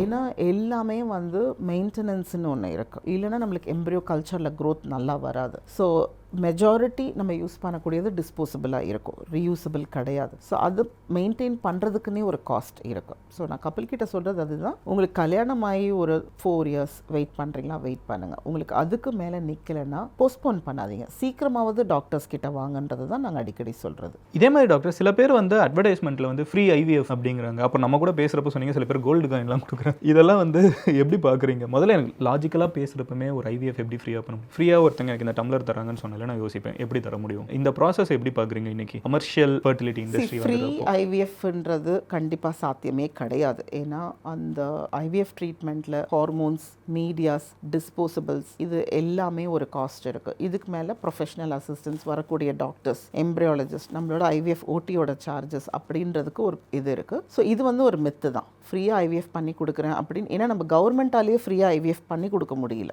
ஸோ கவர்மெண்ட்டே ரெஸ்ட்ரிக்ட் பண்ணி தான் பண்ணி கொடுக்குறாங்க. இது வந்து ஒரு எக்ஸ்பென்சிவ் ட்ரீட்மெண்ட்ன்றதுனால கவர்மெண்ட்டுக்கே அது ஒரு சேலஞ்சாக இருக்குது. எந்த ஒரு ப்ரைவேட் செக்டராலையுமே ஃப்ரீ ஐவிஎஃப் கொடுக்க முடியாது. இது ஜஸ்ட் ஒரு மார்க்கெட்டிங் ஸ்ட்ராட்டஜி தான். ஸோ அந்த ஃப்ரீ ஐவிஎஃப்ன்றதுக்காக நிறைய பேர் அவங்க சென்டரை விசிட் பண்ணுவாங்கன்றதுக்காக ஒரு மார்க்கெட்டிங் ஸ்ட்ராட்டஜி தான் இது. நேச்சுரல் மெத்தடாக பிறக்கிற ஒரு குழந்தைக்கும் சயின்ஸ் அசிஸ்டட் மெத்தடாக பிறக்கிற குழந்தைக்கும், இன் திஸ் கேஸ் ஐவிஎஃப் மூலியமாவோ ஆர் ஈவன் ஐயுஐ, அதை பற்றி நம்ம தனியாக பேசுவோம். பட் இந்த இடத்துல நம்ம அதை சொல்லிடுவோம். அப்படி பிறக்கிற குழந்தைக்கும் ஏதாவது டிஃப்ரென்ஸ் இருக்குமா? நம்ம எல்லாருமே என்ன நினச்சிக்கிறோன்னா, டெஸ்ட் டியூப் பேபினா ஒரு டெஸ்ட் டியூப்குள்ளார குழந்தைய வச்சு வளர்ப்பாங்க அப்படின்றது தான் ஒரு அசம்ஷன். ஸோ அப்படி கிடையாது. இது எல்லாமே நேச்சரை மிமிக் பண்ணி தான் நாங்கள் பண்ணுவோம். அந்த எக்கை கலெக்ட் பண்ணுறதுலேருந்து, ஸ்பெர்மை இன்குபேட் பண்ணுறதுலேருந்து, எம்ப்ரியோஸை கல்ச்சர் பண்ணுறது எல்லாமே நேச்சரை மிமிக் பண்ணி தான் எடுத்துகிட்டு போவோம். ஸோ நார்மலாகவே ஒரு கப்பிள் ப்ரெக்னென்ட் ஆகுறாங்க அந்த கேர்ள்னா ஒரு 2 to 3% ஜெனட்டிக்காக அப்நார்மல் பேபி பிறக்கிறதுக்கு சான்சஸ் இருக்கும். 2 to 3%. 2 to 3%. It's a small percentage. So IUI-க்கும் அதே 2 to 3% தான். IUI அப்படின்றது ஒரு நார்மலாக கன்சீவ் ஆக முடியல அப்படின்னும் போது நாங்கள் அடுத்த ஸ்டெப் கொடுக்கக்கூடிய ஒரு சிம்பிள் ட்ரீட்மெண்ட். அதில் என்னென்னா, இவங்களுக்கு ஃபாலிக்குலை வளர வச்சு, எக்கு வளர வச்சு, அந்த எக் ரிலீஸ் ஆகிற டைமில் வந்து ஹஸ்பண்டோட ஸ்பெர்ம் எடுத்து பியூரிஃபை பண்ணி அது யூட்ரஸ்குள்ளார ஒரு கெத்தீட்டர் மூலியமாக இன்ஜெக்ட் பண்ணுவோம். ஸோ IUI-ல வந்து அந்த எக் அண்ட் ஸ்பெர்ம் ஃபியூஸ் ஆகிறது அந்த கேர்ளோட பாடிக்குள்ளார தான் நடக்குது. ஸோ அது நேச்சுரல் ஃபர்டிலைசேஷன் தான். ஃபர்டிலைசேஷன்லையோ இல்லை பேபியை க்ரோ பண்ணுறதுலையோ எதுலையுமே நாங்கள் ஒரு ரோலும் ப்ளே பண்ண மாட்டோம். ஸோ ஒன்லி திங் கொஞ்சம் அவங்களோட நார்மல் ப்ரெக்னன்சியை இன்க்ரீஸ் பண்ணி விடுறோம் IUI மூலிமா. ஸோ அந்த மாதிரி ப்ரெக்னன்சிஸில் வரக்கூடியவங்க எல்லாத்துலேயுமே 97-98% மரபணுக்கள் சார்ந்த பிரச்சனை எதுவுமே இருக்காது. 1-2% மட்டும்தான், ஒரு சின்ன 2 to 3% தான் மரபணுக்கள் சம்பந்தமான பிரச்சனைகள் வரலாம். இப்போ IVF அப்படின்னும் போது ஏற்கனவே நான் சொன்ன மாதிரி எக்ஸை நாங்கள் பிக்கப் பண்ணுறோம், ஸ்பெர்ம்ஸ் எடுக்கிறோம், பேபியை கல்ச்சர் பண்ணுறோம். இதில் நல்ல ஜெனட்டிக் இம்ப்ரிண்டிங் எஃபெக்ட்ஸ் வரும் அப்படின்னு சொல்லுவோம். அதாவது கொஞ்சம் ஜீன் ஆல்ட்ரேஷன்ஸ் ஆகலாம். ஸோ இதனால எந்த அளவுக்கு இம்பேக்ட் இருக்குன்னு பார்த்தோம்னா பெரிய அளவில் கிடையாது. ஸோ அங்கே வந்து நம்மளுக்கு 97-98% நார்மல் பேபிஸ் வருதுன்னா IVF மூலயமா பிறக்கிறதுல வந்து நம்மளுக்கு 94-95% வரலாம். அஃபெக்டடாக ஜெனட்டிக் ப்ராப்ளம் வரக்கூடிய பர்சன்டேஜ் ரொம்ப கம்மி, 4-6% தான் நம்மளுக்கு அஃபெக்ட் ஆகலாம். இட்ஸ் அ பிக் ப்ராசஸ் ஐவிஎஃப்ங்கிறது. அதாவது நான் அட்வான்ஸ்மெண்ட் இன் சயின்ஸாகவே நான் சொல்கிறேன், you are literally playing God. நீங்கள் கடவுளாக வந்து அங்கே ஒரு விஷயம் பண்ண. ஆக்சுவலாக வந்து எனக்கு தெரிஞ்சு இங்கே தான் நிறைய பேர் வந்து டாக்டரை பார்த்து கடவுள்னு சொல்லுவாங்கன்னு நினைக்கிறேன். You are making something that nature did not make it possible. Science வந்து ஒரு சின்ன புஷ் கொடுக்குது, விச் இஸ் அமேசிங். நம்ம ஊரில் இருக்கிற ஒரு தியரி இது கான்ஸ்பிரசி தியரி. எந்த அளவுக்கு மித்தாரி எல்லாம் நீங்கள் தான் அகைன் சொல்லணும். நிறைய ஃபேக்ட் செக் பண்ணி கிளியர் பண்ணியிருக்கீங்க. ஒரு பொண்ணு வந்து first time when she is with a man, அந்த பொண்ணுக்கு வந்து பிளட் வருங்கிறது வந்து நம்ம ஊரில் பரவலாக பேசப்படக்கூடிய ஒரு விஷயம். பழைய தமிழ் சினிமாலலாம் வந்து பெட்ஷீட்லாம் செக் பண்ணுற மாதிரிலாம் சீன்ஸ் வச்சுருப்பாங்க. அது எப்படி அன்னைக்கு சென்சார் அலோவ் பண்ணாங்கன்னு தெரியல. பட் அந்த மாதிரிலாம் நிறைய நம்ம ஊரில் ஒரு தாட் இருக்குது. அது எந்த அளவுக்கு உண்மை, எந்த அளவுக்கு ஓகே.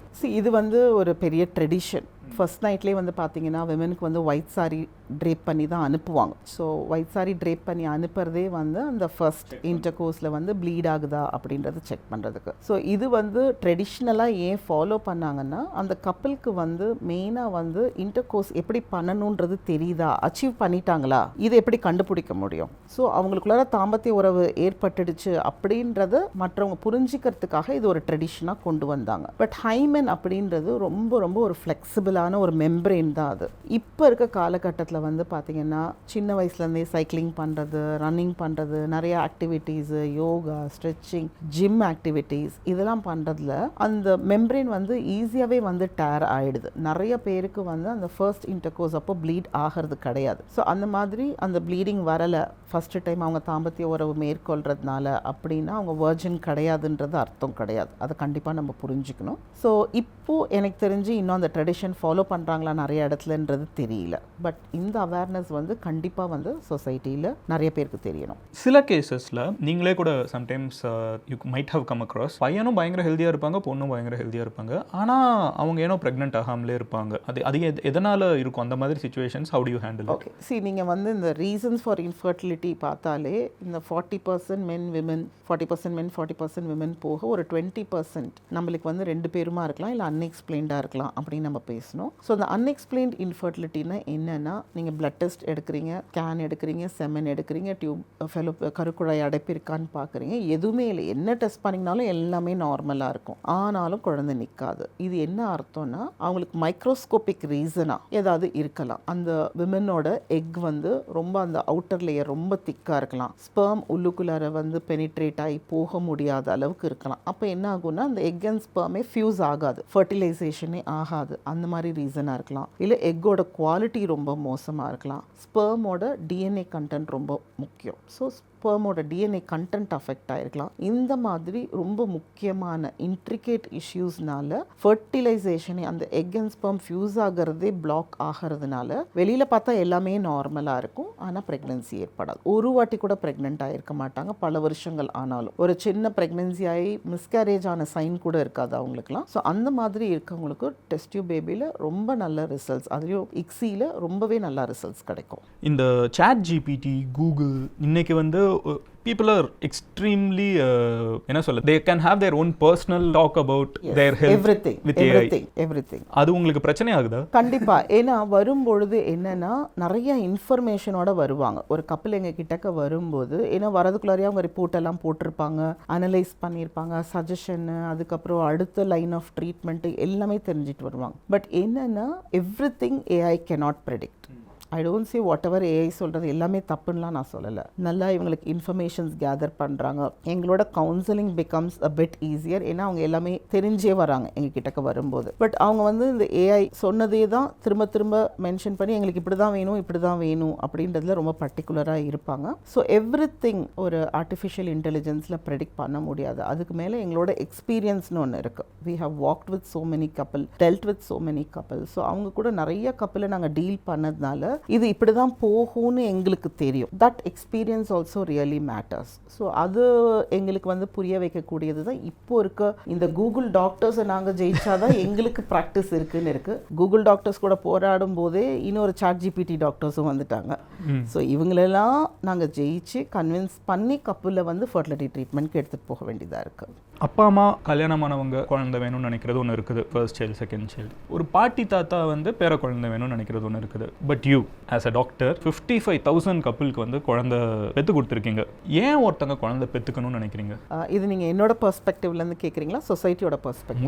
முழுக்க உங்கள் பெர்ஸ்பெக்டிவ் கேட்குறேன். ஓகே, என்னோட பெர்ஸ்பெக்டிவ். ஸோ எனக்கு வந்து பேசிக்காகவே வந்து பார்த்தீங்கன்னா குழந்தைங்கன்னா ரொம்ப பிடிக்கும். லக்கிலி என்னோட ஃபீல்டும் அப்படி தான் இருந்தது, ஃபர்டிலிட்டி. ஸோ ஃபர்டிலிட்டின்னும் போது நாங்கள் ட்ரீட்மெண்ட்லாம் கொடுக்கறது, குழந்தை டெலிவர் பண்ணுறது, குழந்தைய ஹேண்ட் ஓவர் பண்ணுறது. ஸோ இது வந்து என்னென்னா கப்பிளை பற்றி சொல்கிறேன், அப்புறம் என்னோட இண்டிவிஜுவல் லைஃப் பற்றி சொல்கிறேன். ஸோ ஒரு கப்பிள் வந்து எங்கள் கிட்டக்க வர்றவங்க யாருமே சந்தோஷமாக வர மாட்டாங்க. வரும்போதே நிறைய பெயின், ஆகனி, ஸ்ட்ரெஸ், டிப்ரெஷன். சில விமன் எல்லாம் ஆன்டி டிப்ரெஷன் டேப்லெட்ஸ்லேயே இருப்பாங்க, தூங்கிருக்கவே மாட்டாங்க. ஸோ அதுக்கும் செடேட்டிவ்ஸ் எடுப்பாங்க. ஸோ நிறைய ட்ராமாவோட தான் வருவாங்க. என்னோட வாட்ஸ்அப் ப்ரொஃபைலே வந்து பார்த்தீங்கன்னா be the reason that you create smile அப்படின்னு தான் போட்டிருப்பேன். அப்படி இருக்கும்போது அந்த கோர்ஸ் ஆஃப் த ஈவெண்ட் ஒரு சிலர் எங்கள் கூட 4 months ட்ராவல் பண்ணுவாங்க, 2 வருஷம் ட்ராவல் பண்ணி ப்ரெக்னென்ட் ஆனவங்கெல்லாம் இருக்கிறாங்க. ஸோ திரும்ப அவங்கள பார்க்கும்போது அவங்களோட அந்த ட்ராமா எங்களுக்கும் டிரான்ஸ்லேட் ஆகும். ஸோ அழறவங்கள அழாதீங்கன்னு சொல்ல முடியாது, எங்ககிட்டக்க வந்து அவங்க தாட்ஸை ஷெட் பண்ணணும்னு சொல்லும்போது இல்லை டைம் ஆயிடுச்சுன்னு சொல்ல முடியாது. So we allow them to speak. அப்படி தான் அவங்கள நாங்கள் வி கேன் டேக் அவங்களோட கான்ஃபிடன்ஸ் நாங்கள் எடுக்க முடியும். ஸோ அந்த மாதிரி இருக்க கப்பல் கூட வந்து நாங்கள் ட்ராவல் பண்ணி ப்ரெக்னென்ட் ஆகி குழந்தை டெலிவர் ஆகி கொடுத்துட்டு அதோட விடுறது கிடையாது. அவங்க நிறைய பேர் ஒரு வருஷத்துக்கு அந்த குழந்தைங்கள பர்த்டேக்கு கூட்டிகிட்டு வந்து டாக்டர் கிட்ட காமிச்சு பிளெஸிங்ஸ் வாங்கணும்னு கொண்டு வருவாங்க. ஸோ அந்த டிரான்சிஷனை பார்க்குறோம். எவ்வளோ இமோஷ்னலி டிப்ரெஸ்டாக இருந்த ஒரு ஃபேமிலியில் இந்த பண்டில் ஆஃப் ஜாயின் வாங்க குழந்தை வந்த உடனேயே அந்த டோட்டல் லைஃபே மாறிடுது. அது வரைக்கும் ஹஸ்பண்ட் வேலைக்கு போவார், ஒய்ஃப் வேலைக்கு போவாங்க, இல்லை வீட்டில் இருப்பாங்க. வீட்டுக்கு வந்தோன்னா குழந்தைய பற்றின பேச்சு, குழந்தைய பற்றின நினைப்பு, எந்த ஹாஸ்பிட்டல் போகிறது, எந்த பிளட் டெஸ்ட் எடுக்கிறது, எங்கே ட்ரீட்மெண்ட் போகிறது, ஹாஸ்பிட்டல், கை, ஃபைல், இப்படி தான் இருப்பாங்க. ட்ரீட்மெண்ட் முடிஞ்சு குழந்தை மறந்த உடனே ஃபைல் எல்லாம் காணா போயிடும். வீட்டில் செலிப்ரேஷன் ஸ்டார்ட் ஆகிடும். குழந்தைக்கு தொட்டில் போடுறது, மொட்டை அடிக்கிறது, குழந்தைங்கள ஸ்கூல் கூட்டிகிட்டு போகிறது, அவங்களோட டோட்டல் பெர்ஸ்பெக்டிவ் ஆஃப் லைஃபே ஒரு நெகட்டிவ்லேருந்து பாசிட்டிவ்க்கு மாறிடும். ஒரு காசு இருக்குது, அவங்க எதுக்காக ஓடுறாங்க, என்ன பண்ணுறாங்க, ஒரு ஃபோக்கஸ் கிரியேட் ஆகிடுது. And their life becomes very energetic. இது நான் ஏற்கனவே சொன்ன மாதிரி ஒரு கப்பலோட நீட் பொறுத்து இருக்குது. ஸோ குழந்தையே இல்லாமல் அஸ் அ பார்ட்னர் சந்தோஷமாக இருக்கிற கப்பலும் நிறைய பேர் இருக்கிறாங்க. பட் என்கிட்ட குழந்தை வேணும்னு இருக்க கப்பலில் வந்து இந்த பெர்ஸ்பெக்டிவ் அண்ட் டிரான்சிஷனை பார்க்குறோம். So they want a child and by God's grace they are getting blessed with a child. But என்னை பொறுத்த வரைக்கும் என்னோட லைஃப்பில் எதுக்கு குழந்தைங்க அவசியம் நீங்கள் கேட்குறீங்கன்னா என்ன கேட்குறீங்க நீங்கள்? ஆமாம், அதான் கேட்குறேன். என்னை பொறுத்த வரைக்கும் morning to evening I have many issues happening என்னோட ப்ரொஃபஷனில். பட் அட் த எண்ட் நான் வீட்டுக்கு வரும் பொழுது it's totally a different atmosphere. எனக்குன்னு I have a girl, I have a boy, girl is married, I have a son and law, I have a grand kid. எனக்கு சில நாள் என்னோட work வந்து ரொம்ப ஸ்ட்ரெனுவஸாக இருக்கும். ஏன்னா நாங்கள் பேட்சில் சில டைம் ஈட்டிஸ் பண்ணுவோம். பேட்ச் கண்ட்ரோல் ரொம்ப அவசியமாக இருக்கணும். கொஞ்சம் டெம்பரேச்சர் டிஃப்ரென்ஸோ இல்லை லைக் கேஸ் ஃப்ளோ டிஃப்ரென்ஸோ ஏதாவது ஆச்சுதுன்னா அந்த ஹோல் பேட்சுமே ரிசல்ட் அஃபெக்ட் ஆகலாம். ஸோ பயங்கர ஸ்ட்ரெஸ்ஸில் நாங்கள் ஒர்க் பண்ணிட்டு இருப்போம். ஒரு லெவல்லையும் பேபி க்ரோத்லேருந்து லேப் கண்ட்ரோல்லேருந்து பேஷண்ட்ஸ்க்கு போகிற மெடிசன், டெம்பரேச்சர், ஃப்ரிட்ஜு, ஃபார்மசியில் வைக்கிறதுலேருந்து எல்லாமே நாங்கள் ரொம்ப விஜிலண்ட்டாக இருக்கணும். ஸோ எவ்ரிடே எங்களுக்கு வந்து ப்ராக்டிஸ் ரொம்ப ஈஸியாக இருக்காது. பயங்கர ஸ்ட்ரெனுவஸாக இருக்கும், பயங்கர ஓன் அவுட்டாக இருக்கும். But at the end of the day நான் வீட்டுக்கு வந்துட்டு என்னோட பேரனை பார்த்தேன்னா என்னோட ஸ்ட்ரெஸ் எல்லாம் எங்கே போகுதுன்னே எனக்கு தெரியாது. ஸோ ஐ ஜஸ்ட் ஒரு 10-15 மினிட்ஸில் I will be back to normal, almost anti stress மாதிரி அவன். ஸோ அவங்க கூட ஒரு ½ அன் ஹவர் ஸ்பெண்ட் பண்ணிவிட்டு எவ்வளோ பிஸி டேயாக இருந்தாலும் end of the day I make sure dinner I feed him. நான் தான் அவனுக்கு ஊட்டி விடணும் எண்ட் ஆஃப் த டேயில். அவனும் அழகாக நான் வந்து ரிஃப்ரெஷ் பண்ணிட்டு வந்த உடனே என் பக்கத்தில் உட்காந்துக்குவான். That's a routine. சாப்பிட்டு முடிச்சோன்னா அவங்க அம்மா அப்பா கிட்ட ஓடிடுவோம். ஸோ இது வந்து என்னென்னா that child is totally able to control my emotions. என்னோட இமோஷன்ஸே டோட்டலாக அந்த குழந்தை மாற்றிடுது. சப்போஸ் அந்த குழந்தை இல்லை அப்படின்ற ஒரு சினாரியோனா நான் வீட்டுக்கு வந்த பிறகும் எனக்கு அந்த ஸ்ட்ரெஸ் அப்படியே கண்டினியூ ஆகும். ஸோ அந்த ஸ்ட்ரெஸ் கண்டினியூ ஆகி என்னால் தூங்க முடியாது. ஸோ தூங்குறதுக்கு நான் மெடிசின்ஸ் எடுக்கணும். நெக்ஸ்ட் டே எந்திரிக்கும் போது என்னோட அலர்ட்னஸ் நல்லா இருக்காது. இது 1 நாள் 2 நாள் இந்த மாதிரி தாக்கு பிடிக்கலாம். பட் இதுவே ஒரு ரொட்டீன் ஆகும்போது ஒரு சைக்கிள் டிப்ரெஷன் வந்து நெகட்டிவ். ஏன் உலகத்தில் இருக்கக்கூடிய பணக்காரவங்க நிறைய பேர் சூசைட் பண்ணிக்கிறாங்க நீங்கள் சொல்லுங்கள்? பணம் எல்லாமே பண்ண முடியும். So there are lot of billionaires who's committed suicide. என்ன ரீசன்? நான் வந்து சூப்பர் ஸ்டார் சொன்ன ஒரு விஷயத்தை அடிக்கடி நம்புவேன். பணத்தை வச்சு we can rent happiness, we can't buy happiness. Yes. See mind உடம்போட பார்ட்ஸ்லேயே ஆர்கன்ஸ்லேயே ரொம்ப ரொம்ப difficult to maintain as mind. So உங்களுக்கு மைண்ட் ஹெல்த்தியாக இருக்கணும்னா you really need to give what it wants. So சிலருக்கு வந்து social life will give them peace and ஹாப்பினஸ்னா they have to do it. சிலருக்கு travel is going to give them peace and ஹாப்பினஸ்னா they have to do it. சிலருக்கு வந்து solo ட்ரிப்ஸ்ன்னு இருக்கும். தான் தனியாக போய் ஒரு 2-3 days இருந்தால் தான் they can again rehabilitate them self. அந்த மாதிரி இருந்ததுன்னா அது அவங்க பண்ணணும். ஸோ எனக்கு end of the day when I come and இந்த மாதிரி மழையில் குழந்தைங்க கூட இருக்கும்போது அந்த ஹோல் டேயோட ஈவெண்ட்ஸ்க்கு ஆப்போசிட்டாக இருக்கும் எனக்கு வீட்டில் நடக்கிறது. So that can give me more energy and also encourage me to run the next day. And இது வந்து என்னோட பெர்ஸ்பெக்டிவ். பட் இப்போ ஒரு ஜென்ரலாக ஒரு கப்பல் ஏன் ஒரு குழந்தை வேணும்னு பார்க்குறாங்க அப்படின்றத நான் சொல்கிறேன். சி 2 பேருமே ஒர்க் பண்ணுறாங்க, இல்லை ஒருத்தர் சம்பாதிக்கிறாங்க. லைஃப் ரொட்டீன், காலையில் எழுந்திருக்கிறாங்க, வேலைக்கு போகிறாங்க, வீட்டில் சமைக்கிறாங்க, வராங்க, சாப்பிட்றாங்க, தூங்குறாங்க. நீங்கள் ஒரே ஃபுட்டையே 3 வேளையும் டெய்லி சாப்பிட்டுக்கிட்டே இருந்தீங்கன்னா how will you feel? So after that you don't want to have that food again and again. அது மாதிரி ஒரே டெய்லி ரொட்டீனே திரும்ப திரும்ப திரும்ப திரும்ப பண்ணும்போது we get bored. So அந்த போரை வந்து சரி பண்ணுறதுக்கு then they start having quarrels, they start having ஒரு couple டிஸ்பியூட்டு, அதுக்கப்புறமேட்டு வந்து அதுக்கு சொல்யூஷன்ஸ் தேடுவாங்க. நான் சொன்ன மாதிரி தூக்கம் வரல, இல்லைன்னா ஹேபிச்சுவல் ஸ்மோக்கிங், ஹேபிச்சுவல் ட்ரிங்கிங், இதெல்லாம் that is where everything comes in. Everything comes in. Yes. So நீங்கள் ஒரு குழந்தைன்னு இருக்கும்போது it's an added responsibility for that couple. ரெண்டு பேருமே கமிட் ஆகுறாங்க. என்னை தாண்டி, என்னோட ரொட்டீனை தாண்டி, உன்னை தாண்டி, உன்னோட ரொட்டீனை தாண்டி நம்ம ரெண்டு பேருக்கும் காமனாக ஒரு ரொட்டீன் இருக்குது, காமனாக ஒரு ரெஸ்பான்சிபிலிட்டி இருக்குது. அதுக்கு we have to give time, energy, space and look after someone else. வீட்டில் பெரியவங்க இருப்பாங்க, that is also our common responsibility. வீட்டில் பெரியவங்களை பார்த்துக்கிறது, அதே மாதிரி குழந்தைய பார்த்துக்கிறது காமன் ரெஸ்பான்சிபிலிட்டி. ஸோ ஒரு குழந்தைய வந்து ஒரு பிறந்ததுலேருந்து அது இண்டிபெண்ட்டாக அந்த குழந்தை ஒரு 25-30 இயர்ஸ் வரைக்கும் நம்ம அந்த குழந்தையோடையே ட்ராவல் பண்ணுறதுனால the mind is occupied in many things. So நீங்கள் கொஞ்ச நேரம் உங்கள் மைண்டை ஃப்ரீயாக விட்டிங்கனாலே it start sulking, it start thinking of things which need not think. எதெல்லாம் நம்ம யோசிக்க வேணாம்னு நினைக்கிறோமோ அது எல்லாமே அது யோசிக்க ஆரம்பிக்கும். சில நேரத்தில் பார்த்தீங்கன்னா நெகட்டிவாகவே கூட கொஞ்சம் நேரம் யோசிச்சுக்கிட்டே இருக்கும். ஸோ நிறைய பேர் எனக்கு கேட்பாங்க, நீங்கள் இத்தனை சென்டர்ஸ் வச்சுருக்கீங்க, எப்படி ட்ராவல் பண்ணிக்கிட்டே இருக்கீங்க, உங்களுக்கு எக்ஸாஸ்ட் ஆகலையா, டயர்ட் ஆகலையா, வாட் மேக்ஸ் யூ ட்ரைவ் அப்படின்னு. எனக்கு வந்து I want to keep my mind occupied. எனக்கு வந்து அந்த சண்டே ஒரு நாள் கூட ஒரு சில மணி நேரத்துக்கு அப்புறம் ஐ ஃபைண்ட் வேஸ் எப்படி என்ன ஆக்குபை பண்ணுறதுன்றதுக்கு. ஸோ என்னை பொறுத்த வரைக்கும் டிஸ்ட்ராக்ஷன்ன்றது மைண்டுக்கு ரொம்ப ரொம்ப முக்கியம். ஸோ அதில் வந்து இந்த குழந்தைன்றது it's a very big source of distraction for a longer time which can keep you running for a long period. ஒரு விதத்தில் மென்டல் ஹெல்த்துக்கே வந்து ஒரு குழந்தை வேணும். கண்டிப்பாக. ஸோ அதனால தான் ஒரு குழந்தை வந்து பண்டில் ஆஃப் ஜாயின்னு சொல்லுவாங்க. இப்போ இந்த ஒரு சின்ன குழந்தை சிரிக்கும் போது, கலாட்டா பண்ணும்போது, சேட்டை பண்ணும்போது நீங்கள் டிப்ரெஸ்டாக ஒரு கார்னரில் போய் உட்காந்து அழமாட்டீங்க. ஸோ ஏதோ ஒரு விதத்தில் அந்த குழந்தை கூட ஜெல் பண்ணி நீங்கள் வெளியில் வர பார்ப்பீங்க. So I find it as a very big distraction. So that can give you positive energy and a drive to push yourself more and more into what you're doing, your routines. Doctor, உங்ககிட்ட வரப்போ couple வந்து எனக்கு ஒரு பையன் வேணும், எனக்கு ஒரு பொண்ணு தான் வேணும் அப்படி கேட்குறாங்களா? கேட்டாங்கன்னா லீகலாக பாசிபிள்னு கண்டிப்பாக இருக்காது, வாய்ப்பே இல்லை. பட் டெக்னிக்கலாக அது பாசிபிளா? ஸோ ஒரு ஃபைல் எங்கள் கிட்டக்க வருது, ஏற்கனவே 2 குழந்தைங்க இருக்குது, அதுவும் மெயினாக கேர்ள்ஸ் இருக்குன்ற ஹிஸ்ட்ரியோட வந்தாலே எங்களுக்கு ஃபார் ஷியோர் தெரியும் இவங்க வந்து இந்த மாதிரி ஒரு செக்ஸ் செலெக்ஷனுக்காக தான் வர சான்சஸ் இருக்குது. ஸோ நாங்கள் அதை கேட்கும் போதே ஸ்லோவாக எதுக்காக 3வது குழந்தைக்கு போகிறீங்க, ஏன்னா ஸ்டெரிலைசேஷன் கூட சில நேரம் பர்த் கண்ட்ரோல் பண்ணியிருப்பாங்க, எதுக்காக போகிறீங்க அப்படின்னு கேட்கும் போதே அவங்க கிளியராக சொல்லிடுவாங்க, இல்லை எனக்கு ஒரு மேல் பேபி வேணும் அப்படின்னு. அது இன்னும் அவ்வளோ சூஸியாக இருக்காங்களா மேம்? பையன் தான் வேணும். அதாவது நிறையா பேர் மேல் பேபி தான் வேணும் அப்படின்னு இல்லை, எங்களுக்கும் ஒரு பையன் வேணும், எங்களுக்கு பொண்ணு இருக்குது, பையன் வேணும். அது வந்து ஃபேமிலி பேலன்சிங்னு வாங்க. அதாவது ஃபர்ஸ்ட் டைம் குழந்தையே இல்லாமல் வர்றவங்க எங்களுக்கு குழந்தை வேணும்னு தான் வருவாங்க, எனக்கு மேல் பேபி வேணும்னு தான் வரமாட்டாங்க. மேபி ஒரு 1000ல் ஒருத்தர் தான் குழந்தையே இல்லாதவங்க எனக்கு மேல் பேபி வேணும்னு கேட்குறவங்க இருப்பாங்க. பட் முக்கால்வாசி நேரம் ஒரு மேலோ ஃபீமேலோ ப்ரிஃபர் பண்ணி வரவங்க ஏற்கனவே ஒரு குழந்தை இன்னொரு ஜெண்டரில் உள்ளவங்க தான் வந்து கேட்பாங்க எனக்கு இது. அது வந்து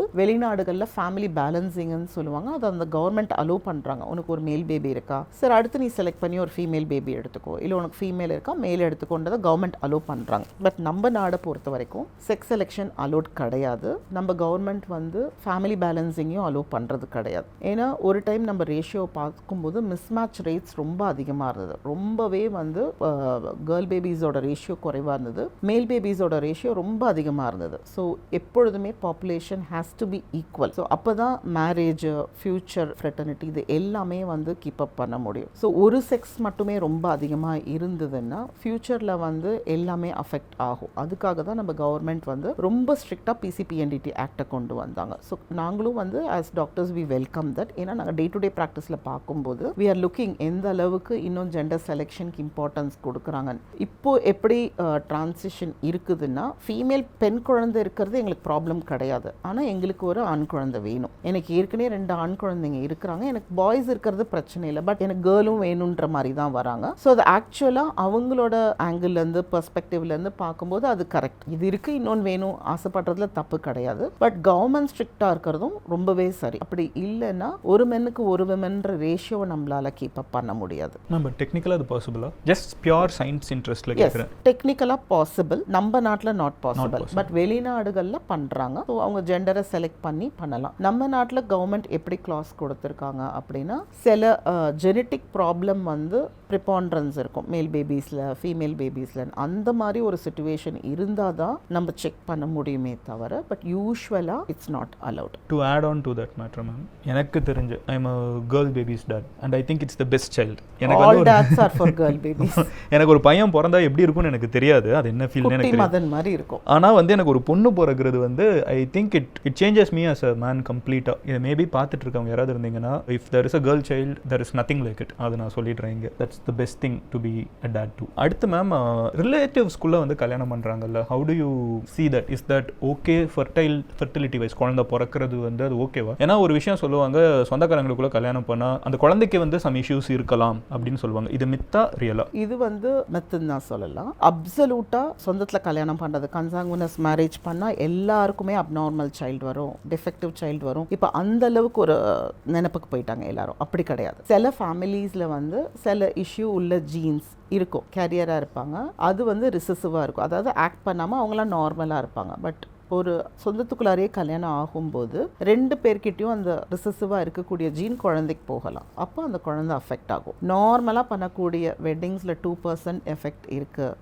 98% பேபிஸ் நார்மலாக இருக்குன்னா இதில் வந்து 2 மடங்கு அஃபெக்ட் ஆகும். 4% அப்நார்மல் பேபிஸ் வரலாம், 96% நார்மல் பேபிஸ் வரும். இது ஃபர்ஸ்ட் சைக்கிள். இங்கே ஒரு ரிலேட்டிவ், இங்கே ஒரு ரிலேட்டிவ் நம்ம கல்யாணம் பண்ணும்போது, பட் திரும்ப இந்த ரிலேட்டிவ்க்கும் அந்த ஃபேமிலியிலேருந்து மேரேஜ் ஆகி இன்னொருத்தவங்களையும் பண்ணும்போது அடுத்தடுத்த கன்சாங்குவனஸ் மேரேஜ் போயிட்டே இருக்கும்போது நமக்கு அந்த ரிஸ்க் ஜாஸ்தி ஆகுது. ஃபர்ஸ்ட் டைம் ஒரு கன்சாங்குவனஸ் மேரேஜ் ஆகுது, ஓகே. பட் இன்னொரு கன்சாங்குவனஸ் மேரேஜ், திரும்ப அந்த 2 குழந்தைங்களுக்கு ஒரு கன்சாங்குவனஸ் மேரேஜ். ஒரு சிலர் பார்த்தீங்கன்னா அந்த குடும்பத்தை விட்டு வெளியில போகவே மாட்டாங்க, சுத்தி அதுக்குள்ளேயே மேரேஜ் பண்ணிட்டு இருப்பாங்க. அப்ப நம்மளுக்கு ரிஸ்க் ஜாஸ்தி ஆகுது. பட் யூனிவர்சலா லைக் சொந்தத்துல கல்யாணம் பண்ணிட்டாலே அப்நார்மல் சைல்டு தான் அப்படின்றது ஒரு பிளாங்க் ஸ்டேட்மெண்ட். அது ட்ரூ கிடையாது. எந்த அளவுக்கு அந்த ஹையர்கி போகுது அப்படின்றது ரொம்ப முக்கியம். Okay, tell me if I am right or wrong. Complete ஹெல்தியான குழந்தைய ப்ராபபிலிட்டி இன்க்ரீஸ் பண்ணி பிறக்க வைக்கிறதுக்கு நம்மளுக்கு சம்மந்தமே இல்லாத ஒரு பொண்ணையோ பையனையோ கல்யாணம் பண்றது சரியா இருக்கும்னு நினைக்கிறேன். கரெக்டா இல்லையா? ஆஸ் இன் ஒரு இந்தியன்னா ஒரு அமெரிக்கனை சம்மந்தமே இல்லாமல் கல்யாணம் பண்ணா the probability of that child being healthy is higher னு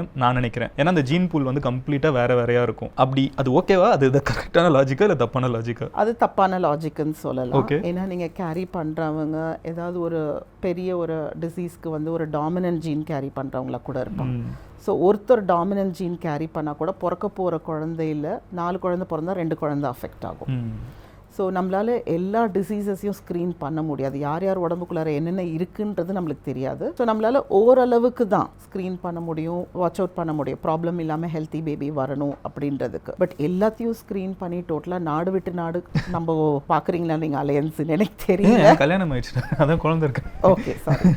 ஸோ அந்த மாதிரி நம்மளால் வந்து பண்ண முடியாது. ஸோ டாக்டர், இது வந்து ஒரு ரொம்ப சென்சிட்டிவான ஒரு field. When you chose to get in to this field, இப்போ எல்லாருமே வந்து இதுல ஒரு மார்க்கெட் இருக்குன்னு தெரிஞ்சுட்டு வராங்க. But you did this in 2003. What made you choose this field? எதனால இந்த ஃபர்டிலிட்டி எனக்கு இன்ட்ரெஸ்ட் வந்தது அப்படின்னு பார்த்தோம்னா, நான் 2000ல கிராஜுவேட் ஆனேன், ஓபிஜியாக கிராஜுவேட் ஆனேன். நானும் வந்து பார்த்தோம்னா ஃபர்ஸ்ட் ஜென்ரேஷன் டாக்டர். ஃபேமிலி பேக்ரவுண்ட்லாம் யாருமே டாக்டர்ஸ் கிடையாது. அப்படி வரும்போது என்ன ஸ்பெஷாலிட்டி எடுக்கணும் போது எப்பொழுதுமே ஃபீமேல் டாமினன்ட் ஃபீல்ட், நம்மளுக்கு ஆப்ஸ் அண்ட் கைனி தான். பட் அதுக்கப்புறம் ஒரு 2003ல வந்து பார்த்தோம்னா எனக்கு வரக்கூடிய க்ரௌட்லேயே வந்து பார்த்தீங்கன்னா நிறைய வெரிடா வருவாங்க. ஒரு சிலர் கைனகாலஜிக்கல் ப்ராப்ளம்ஸ்க்காக வருவாங்க, ஒரு சிலர் ஆப்ஸ்டெட்டிக்ஸ்க்கு வருவாங்க. நாங்கள் பிஜி பண்ணும்போதும் வந்து பார்த்தீங்கன்னா எங்களுக்கு வேறு டிபார்ட்மெண்ட்டில் ஓஜிலேயே போஸ்ட் பண்ணுவாங்க. பட் ஃபர்டிலிட்டின்னு வரும்போது ரொம்ப ஷார்ட்டாக இருக்கும் எங்களுக்கு போஸ்டிங். நீங்கள் வந்து ஹிஸ்ட்ரி எடுங்க, டேப்லெட் கொடுங்க, அவ்வளோதான். பட் அந்த பேஷண்ட் திரும்ப வரும்பொழுது கன்சீவ் ஆயிட்டாங்களான்னு பார்த்தா நிறைய பேர் கன்சீவே ஆகலை. அதுக்கு மேலே எங்களுக்கு அதை பற்றி சொல்லியும் கொடுக்கல, என்ன ட்ரீட்மெண்ட் இருக்குன்றதும் எங்களுக்கு தெரியாது. அந்த கேள்விக்குறியோட தான் நான் என்னோட பிஜியை முடிச்சு வெளியில் வந்தேன். பிஜி முடிச்சுட்டு வரும்போது எங்களை சர்டிஃபை பண்ணிடுவாங்க, நீங்கள் ஆப்ஸ்டிஷியன் கைனகாலஜிஸ்ட், நீங்கள் வெளியில் போய் ப்ராக்டிஸ் பண்ணலான்ட்டு. பட் ரியாலிட்டிக்கு வந்து நம்ம உட்காரும்போது இந்த பேஷண்ட்டை நான் எப்படி கன்சீவ் ஆக போகிறேன்றது எனக்கு ரொம்ப பெரிய ஒரு சேலஞ்சாக இருந்தது.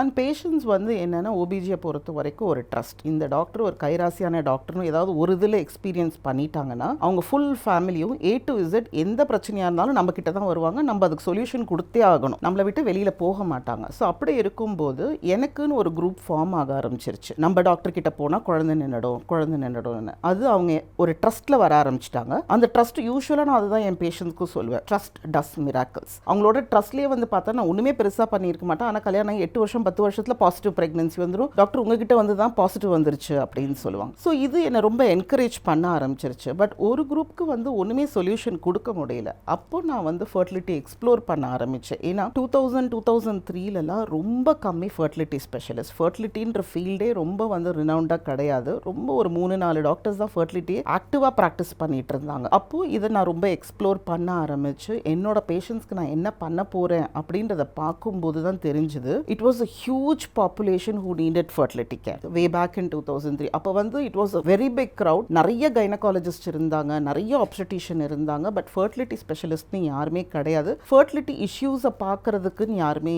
ரொம்ப கிடையாது. ஸோ அதனால் வந்து ஸ்லோவாக நான் இங்கே ஷிஃப்ட் ஆக வந்து பார்த்தா ஐ ஸ்டார்டட் அண்டர்ஸ்டாண்டிங் அதில் நிறைய இமோஷ்னல் ட்ராமா இருக்குது. அவங்கள யாருமே கேட்டது கிடையாது, அவங்களோட பிரச்சனைகள் என்னன்றதை அனலைஸ் பண்ணது கிடையாது.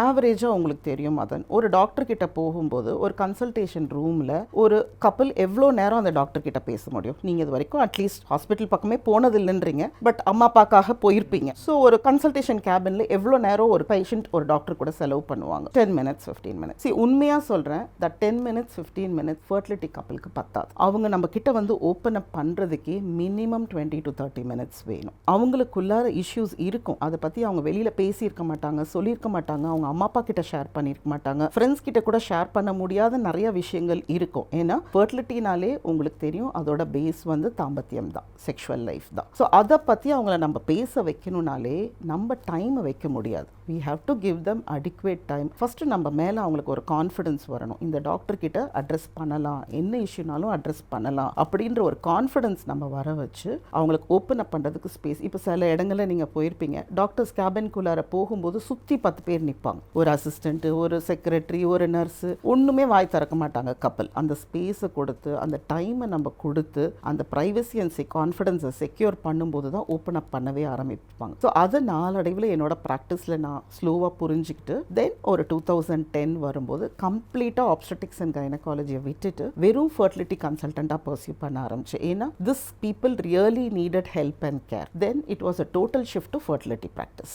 சில கொஸ்டின்ஸ் நம்ம ஊரில் இருக்கிற மித்ஸ் நீங்கள் வந்து அதுக்கு you can answer if it is real or not, yes or no. அந்த மாதிரி ஐவிஎஃப் வந்து பயங்கர காஸ்ட்லியான ஒரு ப்ராசஸ். கண்டிப்பாக கிடையாது, எல்லாருக்கும் இது காஸ்ட்லி கிடையாது. ஐவிஎஃப் எக்ஸ்பென்சிவ் இல்லை, ஆனால் ஐவிஎஃப் ட்ரீட்மெண்ட்டை டிலே பண்ணுறது தான் expensive. Doctor, egg and sperm freezing வந்து மேண்டேட்ரியா, எஸ்பெஷலி குழந்தை அப்புறமா பிறக்கணும்னு நினைக்கிறவங்களுக்கு? கண்டிப்பாக இது எசென்ஷியல் தான். ஏன்னா நீங்கள் உங்களோட ஃபர்டிலிட்டியவே ப்ரிசர்வ் பண்ணி வச்சுக்கிறீங்க. ஸோ இது ஒரு இன்சூரன்ஸ் மாதிரி தான். இந்த நல்ல நேரம் பார்த்து குழந்தை பிறக்கணும் அப்படின்னு சொல்லி நிறைய பேர் இருக்காங்க, நல்ல நாள் பார்ப்பாங்க, முன்னாடியே வந்து டேட்டு டைம் எல்லாம் ஃபிக்ஸ் பண்ணி வச்சுப்பாங்க. அது பேபி ஏதாவது அஃபெக்ட் பண்ணுமா? அது ஓகேவா? அது எப்படி? எல்லாருமே வந்து பார்த்தோம்னா ஜாதகம் ரொம்ப ஹெல்த்தியாக இருக்கணும் அப்படின்னு பார்க்குறாங்க, ஆனால் பேபி ரொம்ப ஹெல்த்தியாக இருக்கணுன்றது தான் நம்ம பார்க்கணும். அதுதான் ரொம்ப எசென்ஷியல். டாக்டர், இப்போ வந்து ஐவிஎஃப் இருக்குங்கிற கேரண்டியில் நிறைய பேர் வந்து குழந்தை பெற்றுக்கிறத தள்ளி போட்டுகிட்டே போயிட்டு இருக்காங்க, அது ஓகேவா? ஒன்று புரிஞ்சுக்கணும், சோஷியல் லைஃப்பில் டைம் ஃப்ளெக்சிபிள் தான், ஆனால் ஒவ்வொருயோட டைம் லைன் ஃபிக்ஸட். இவ்வளோ பேரண்ட்ஸ், சில்ட்ரன் இது எல்லாத்தையும் பார்க்குறப்போ if there is one advice that you have to give to couples today, அது என்னது மேம்? இன்றைக்கி நான் சொல்லணும்னா கிளாரிட்டி ஆஃப் தாட். உங்களுக்கு என்ன வேணும் அப்படின்றத ஃபஸ்ட்டு நீங்கள் அனலைஸ் பண்ணி அஸ் அ கப்புள் ஒரு முடிவுக்கு வாங்க. இது அஸ் அ கப்புள் எங்களுக்கு வேணும், இன்னொருத்தருக்கு தேவை உங்களுக்கு தேவையாக இருக்காது, இன்னொருத்தருக்கு தேவை இல்லாதது உங்களுக்கும் தேவையில்லாததாக இருக்காது. ஸோ இப்போ வந்து நீங்கள் சொல்கிற ஜென்சி ஜென்ரேஷனை நான் வெல்கம் பண்ணுறேன். ஏன்னா அவங்களுக்கு என்ன வேணும்னு தான் முடிவு பண்ணுறாங்க. ஃபேமிலி ப்ரெஷருக்கு அவங்க ஈல்ட் ஆகிறது கிடையாது. ஃபேமிலி இதை சொல்கிறாங்க அதை சொல்கிறாங்கன்றதுக்காக அவங்க எந்த ஒரு டிசிஷனும் எடுக்கிறது கிடையாது. ஸோ அந்த கிளாரிட்டி ஆஃப் தாட்ஸ் அவங்களுக்கு இருக்குது. ஃபஸ்ட்டு கிளாரிட்டி ஆஃப் தாட்ஸ் எடுத்துட்டு, இது வந்து ஃபர்டிலிட்டிக்கு மட்டும் நான் சொல்லலை, ஜென்ரல் லைஃப்க்கு சொல்கிறேன், right from wedding to every thing. அது பிரகாரம் நீங்கள் போனீங்கன்னா லைஃப் வந்து ஒரு ஸ்மூத்தாக இருக்கும். உங்களுக்கு ஒரு ஸ்டேஜஸ் ஆஃப் லைஃப்பையும் ரிலீஸ் பண்ணி உங்கள் கம்பேனியனோட நீங்கள் எடுத்துகிட்டு போகலாம். ஸோ எந்த ஒரு ஃபோர்ஸ்ஃபுல் டிசிஷனும் எடுத்து நீங்கள் வந்து ஒரு தேவையில்லாத ஒரு டஃப் ஒரு ரோலர் காஸ்டர் லைஃப்பை வந்து ஸ்ட்ரெஸ்ஃபுல்லாக வாழ்கிறதுக்கு பதிலாக உங்களோட ஆப்ஷன்ஸ் என்ன, உங்களோட தேவைகள் என்னன்றதை புரிஞ்சுக்கிட்டு ஒரு ரொம்ப ஹெல்த்தி அண்ட் ஹாப்பி லைஃப்பில் ஒரு வாட்டி தான் வாழ போகிறோம். அது ஒரு ஸ்டேஜ்லேயும் ஒரு குழந்தையாக இருக்கும்போது நீங்கள் என்னென்னலாம் சந்தோஷத்தை அனுபவிக்கணுமோ அதை அனுபவிங்க. டீனேஜராக உங்களோட லிமிட்ஸ்க்குள்ளார என்னென்னலாம் நீங்கள் லைஃப்பில் என்ஜாய் பண்ண முடியுமோ பண்ணுங்கள். You want marriage, get married. You don't want a marriage, உங்களுக்கு லைஃப்பில் என்ன பர்சியூ பண்ணணுமோ அதை பண்ணுங்கள். மேரிட் கப்பலாக அடுத்து உங்களுக்கு எப்படி உங்கள் லைஃப்பை எடுத்துகிட்டு போகணும், குழந்தைங்க வேணுமா வேண்டாமா, வேணும்னா என்ன பண்ணணுமோ அதை பண்ணுங்கள், வேண்டாம்னா again proceed with your life. So live life to the fullest for your satisfaction, and if you are married to the satisfaction of your companion, உங்க கூட இருக்கவங்களையும் சந்தோஷப்படுத்துங்க, நீங்களும் சந்தோஷமா இருங்க. நீங்க சந்தோஷமா இல்லைன்னா உங்களை சுற்றி இருக்கவங்களும் சந்தோஷமா இருக்க முடியாது. ஸோ இது ஒன்று தான் நான் இந்த சொசைட்டிக்கு சொல்லிக்கணும்னு நினைக்கிறேன். ஆக்சுவலாக டாக்டர் நான் ஜென்யூனாக சொல்கிறேன், எனக்கு வந்து ரொம்ப இன்ஃபர்மேட்டிவாக இந்த பாட்காஸ்ட் இருந்துச்சு. எனக்கு பர்சனலாகவே இதை பார்த்துட்டு இருக்கிற எல்லாருக்குமே வந்து இந்த வேர்ல்டு ஆஃப் ஃபர்டிலிட்டிக்குள்ளே வந்து என்ட்ரு ஆகிறவங்களுக்கு, ஏன்னா இது வந்து நம்ம ஜஸ்ட் ஐவிஎஃப் ஃபோக்கஸ்டாக இல்லாமல் மொத்தமாக எல்லாமே நம்ம ரீப்ரொடக்ஷனுங்கிற ஒரு டாப்பிக்கே வந்து நம்ம மொத்தமாக கவர் பண்ணியிருக்கோம். ஒரு சிங்கிள் பொண்ணுங்களாக இருக்கிறவங்கலேருந்து மொத்தமாக கல்யாணம் ஆகி குழந்தை பிறக்க முடியாமல் அதுக்கப்புறம் பெற்றுக்கிறது வரைக்கும் ஐ திங்க் ஒரு 67 வரைக்கும் டச் பண்ணிட்டோம் கரெக்டாக, மேக்ஸிமம் அது வரைக்கும் டச் பண்ணியிருக்கோம். It's a very very informative and productive podcast personally for me, and I'm pretty sure it's the same for everyone. Thank you so much, doctor. It's amazing talking to you. Thanks Madan, thanks a lot for this podcast. So நீங்களும் வந்து as you said நீங்கள் வைடாக என்னென்னலாம் ஒரு வயசுக்கு வரதுலேருந்து ஒரு menopause வந்து post menopausal period வரைக்கும் எல்லாத்தையுமே கவர் பண்ணியிருக்கீங்க. மெயினாக இப்போ இருக்கக்கூடிய இந்த ஜென்சி ஜென்ரேஷன் ஓட அவுட்லுக் எல்லாருமே வந்து சைல்டை போஸ்ட்போன் பண்ணுறாங்க, சைல்டு வேண்டான்னு நினைக்கிறாங்க, அதை மட்டும்தான் வெளியில் பேசப்படுதே தவிர என்ன ரீசனுக்காக இந்த மாதிரி அவங்க யோசிக்கிறாங்கன்றதெல்லாம் ரொம்பவே நல்லா வெளியில் கொண்டு வந்திருக்கீங்க. அது இல்லாமல் எக் ஃப்ரீசிங், ஸ்பெர்ம் ஃப்ரீசிங், இதை பற்றிலாமும் தேவையான நிறைய இன்சைட்ஸு, சரகசி பற்றி, டெக்னாலஜியை பற்றி, இன்னும் சொல்லப்போனால் உங்களை ஒரு மெடிக்கல் பர்சனாகவே நான் இப்போது பார்க்குற அளவுக்கு ஒரு ரொம்பவே இதில் எக்ஸ்ப்ளோர் பண்ணி நிறைய கொஸ்டின்ஸ் இன்ட்ரெஸ்டிங்காக கேட்டிருக்கீங்க. Thanks for having this interesting session. Thank you so much.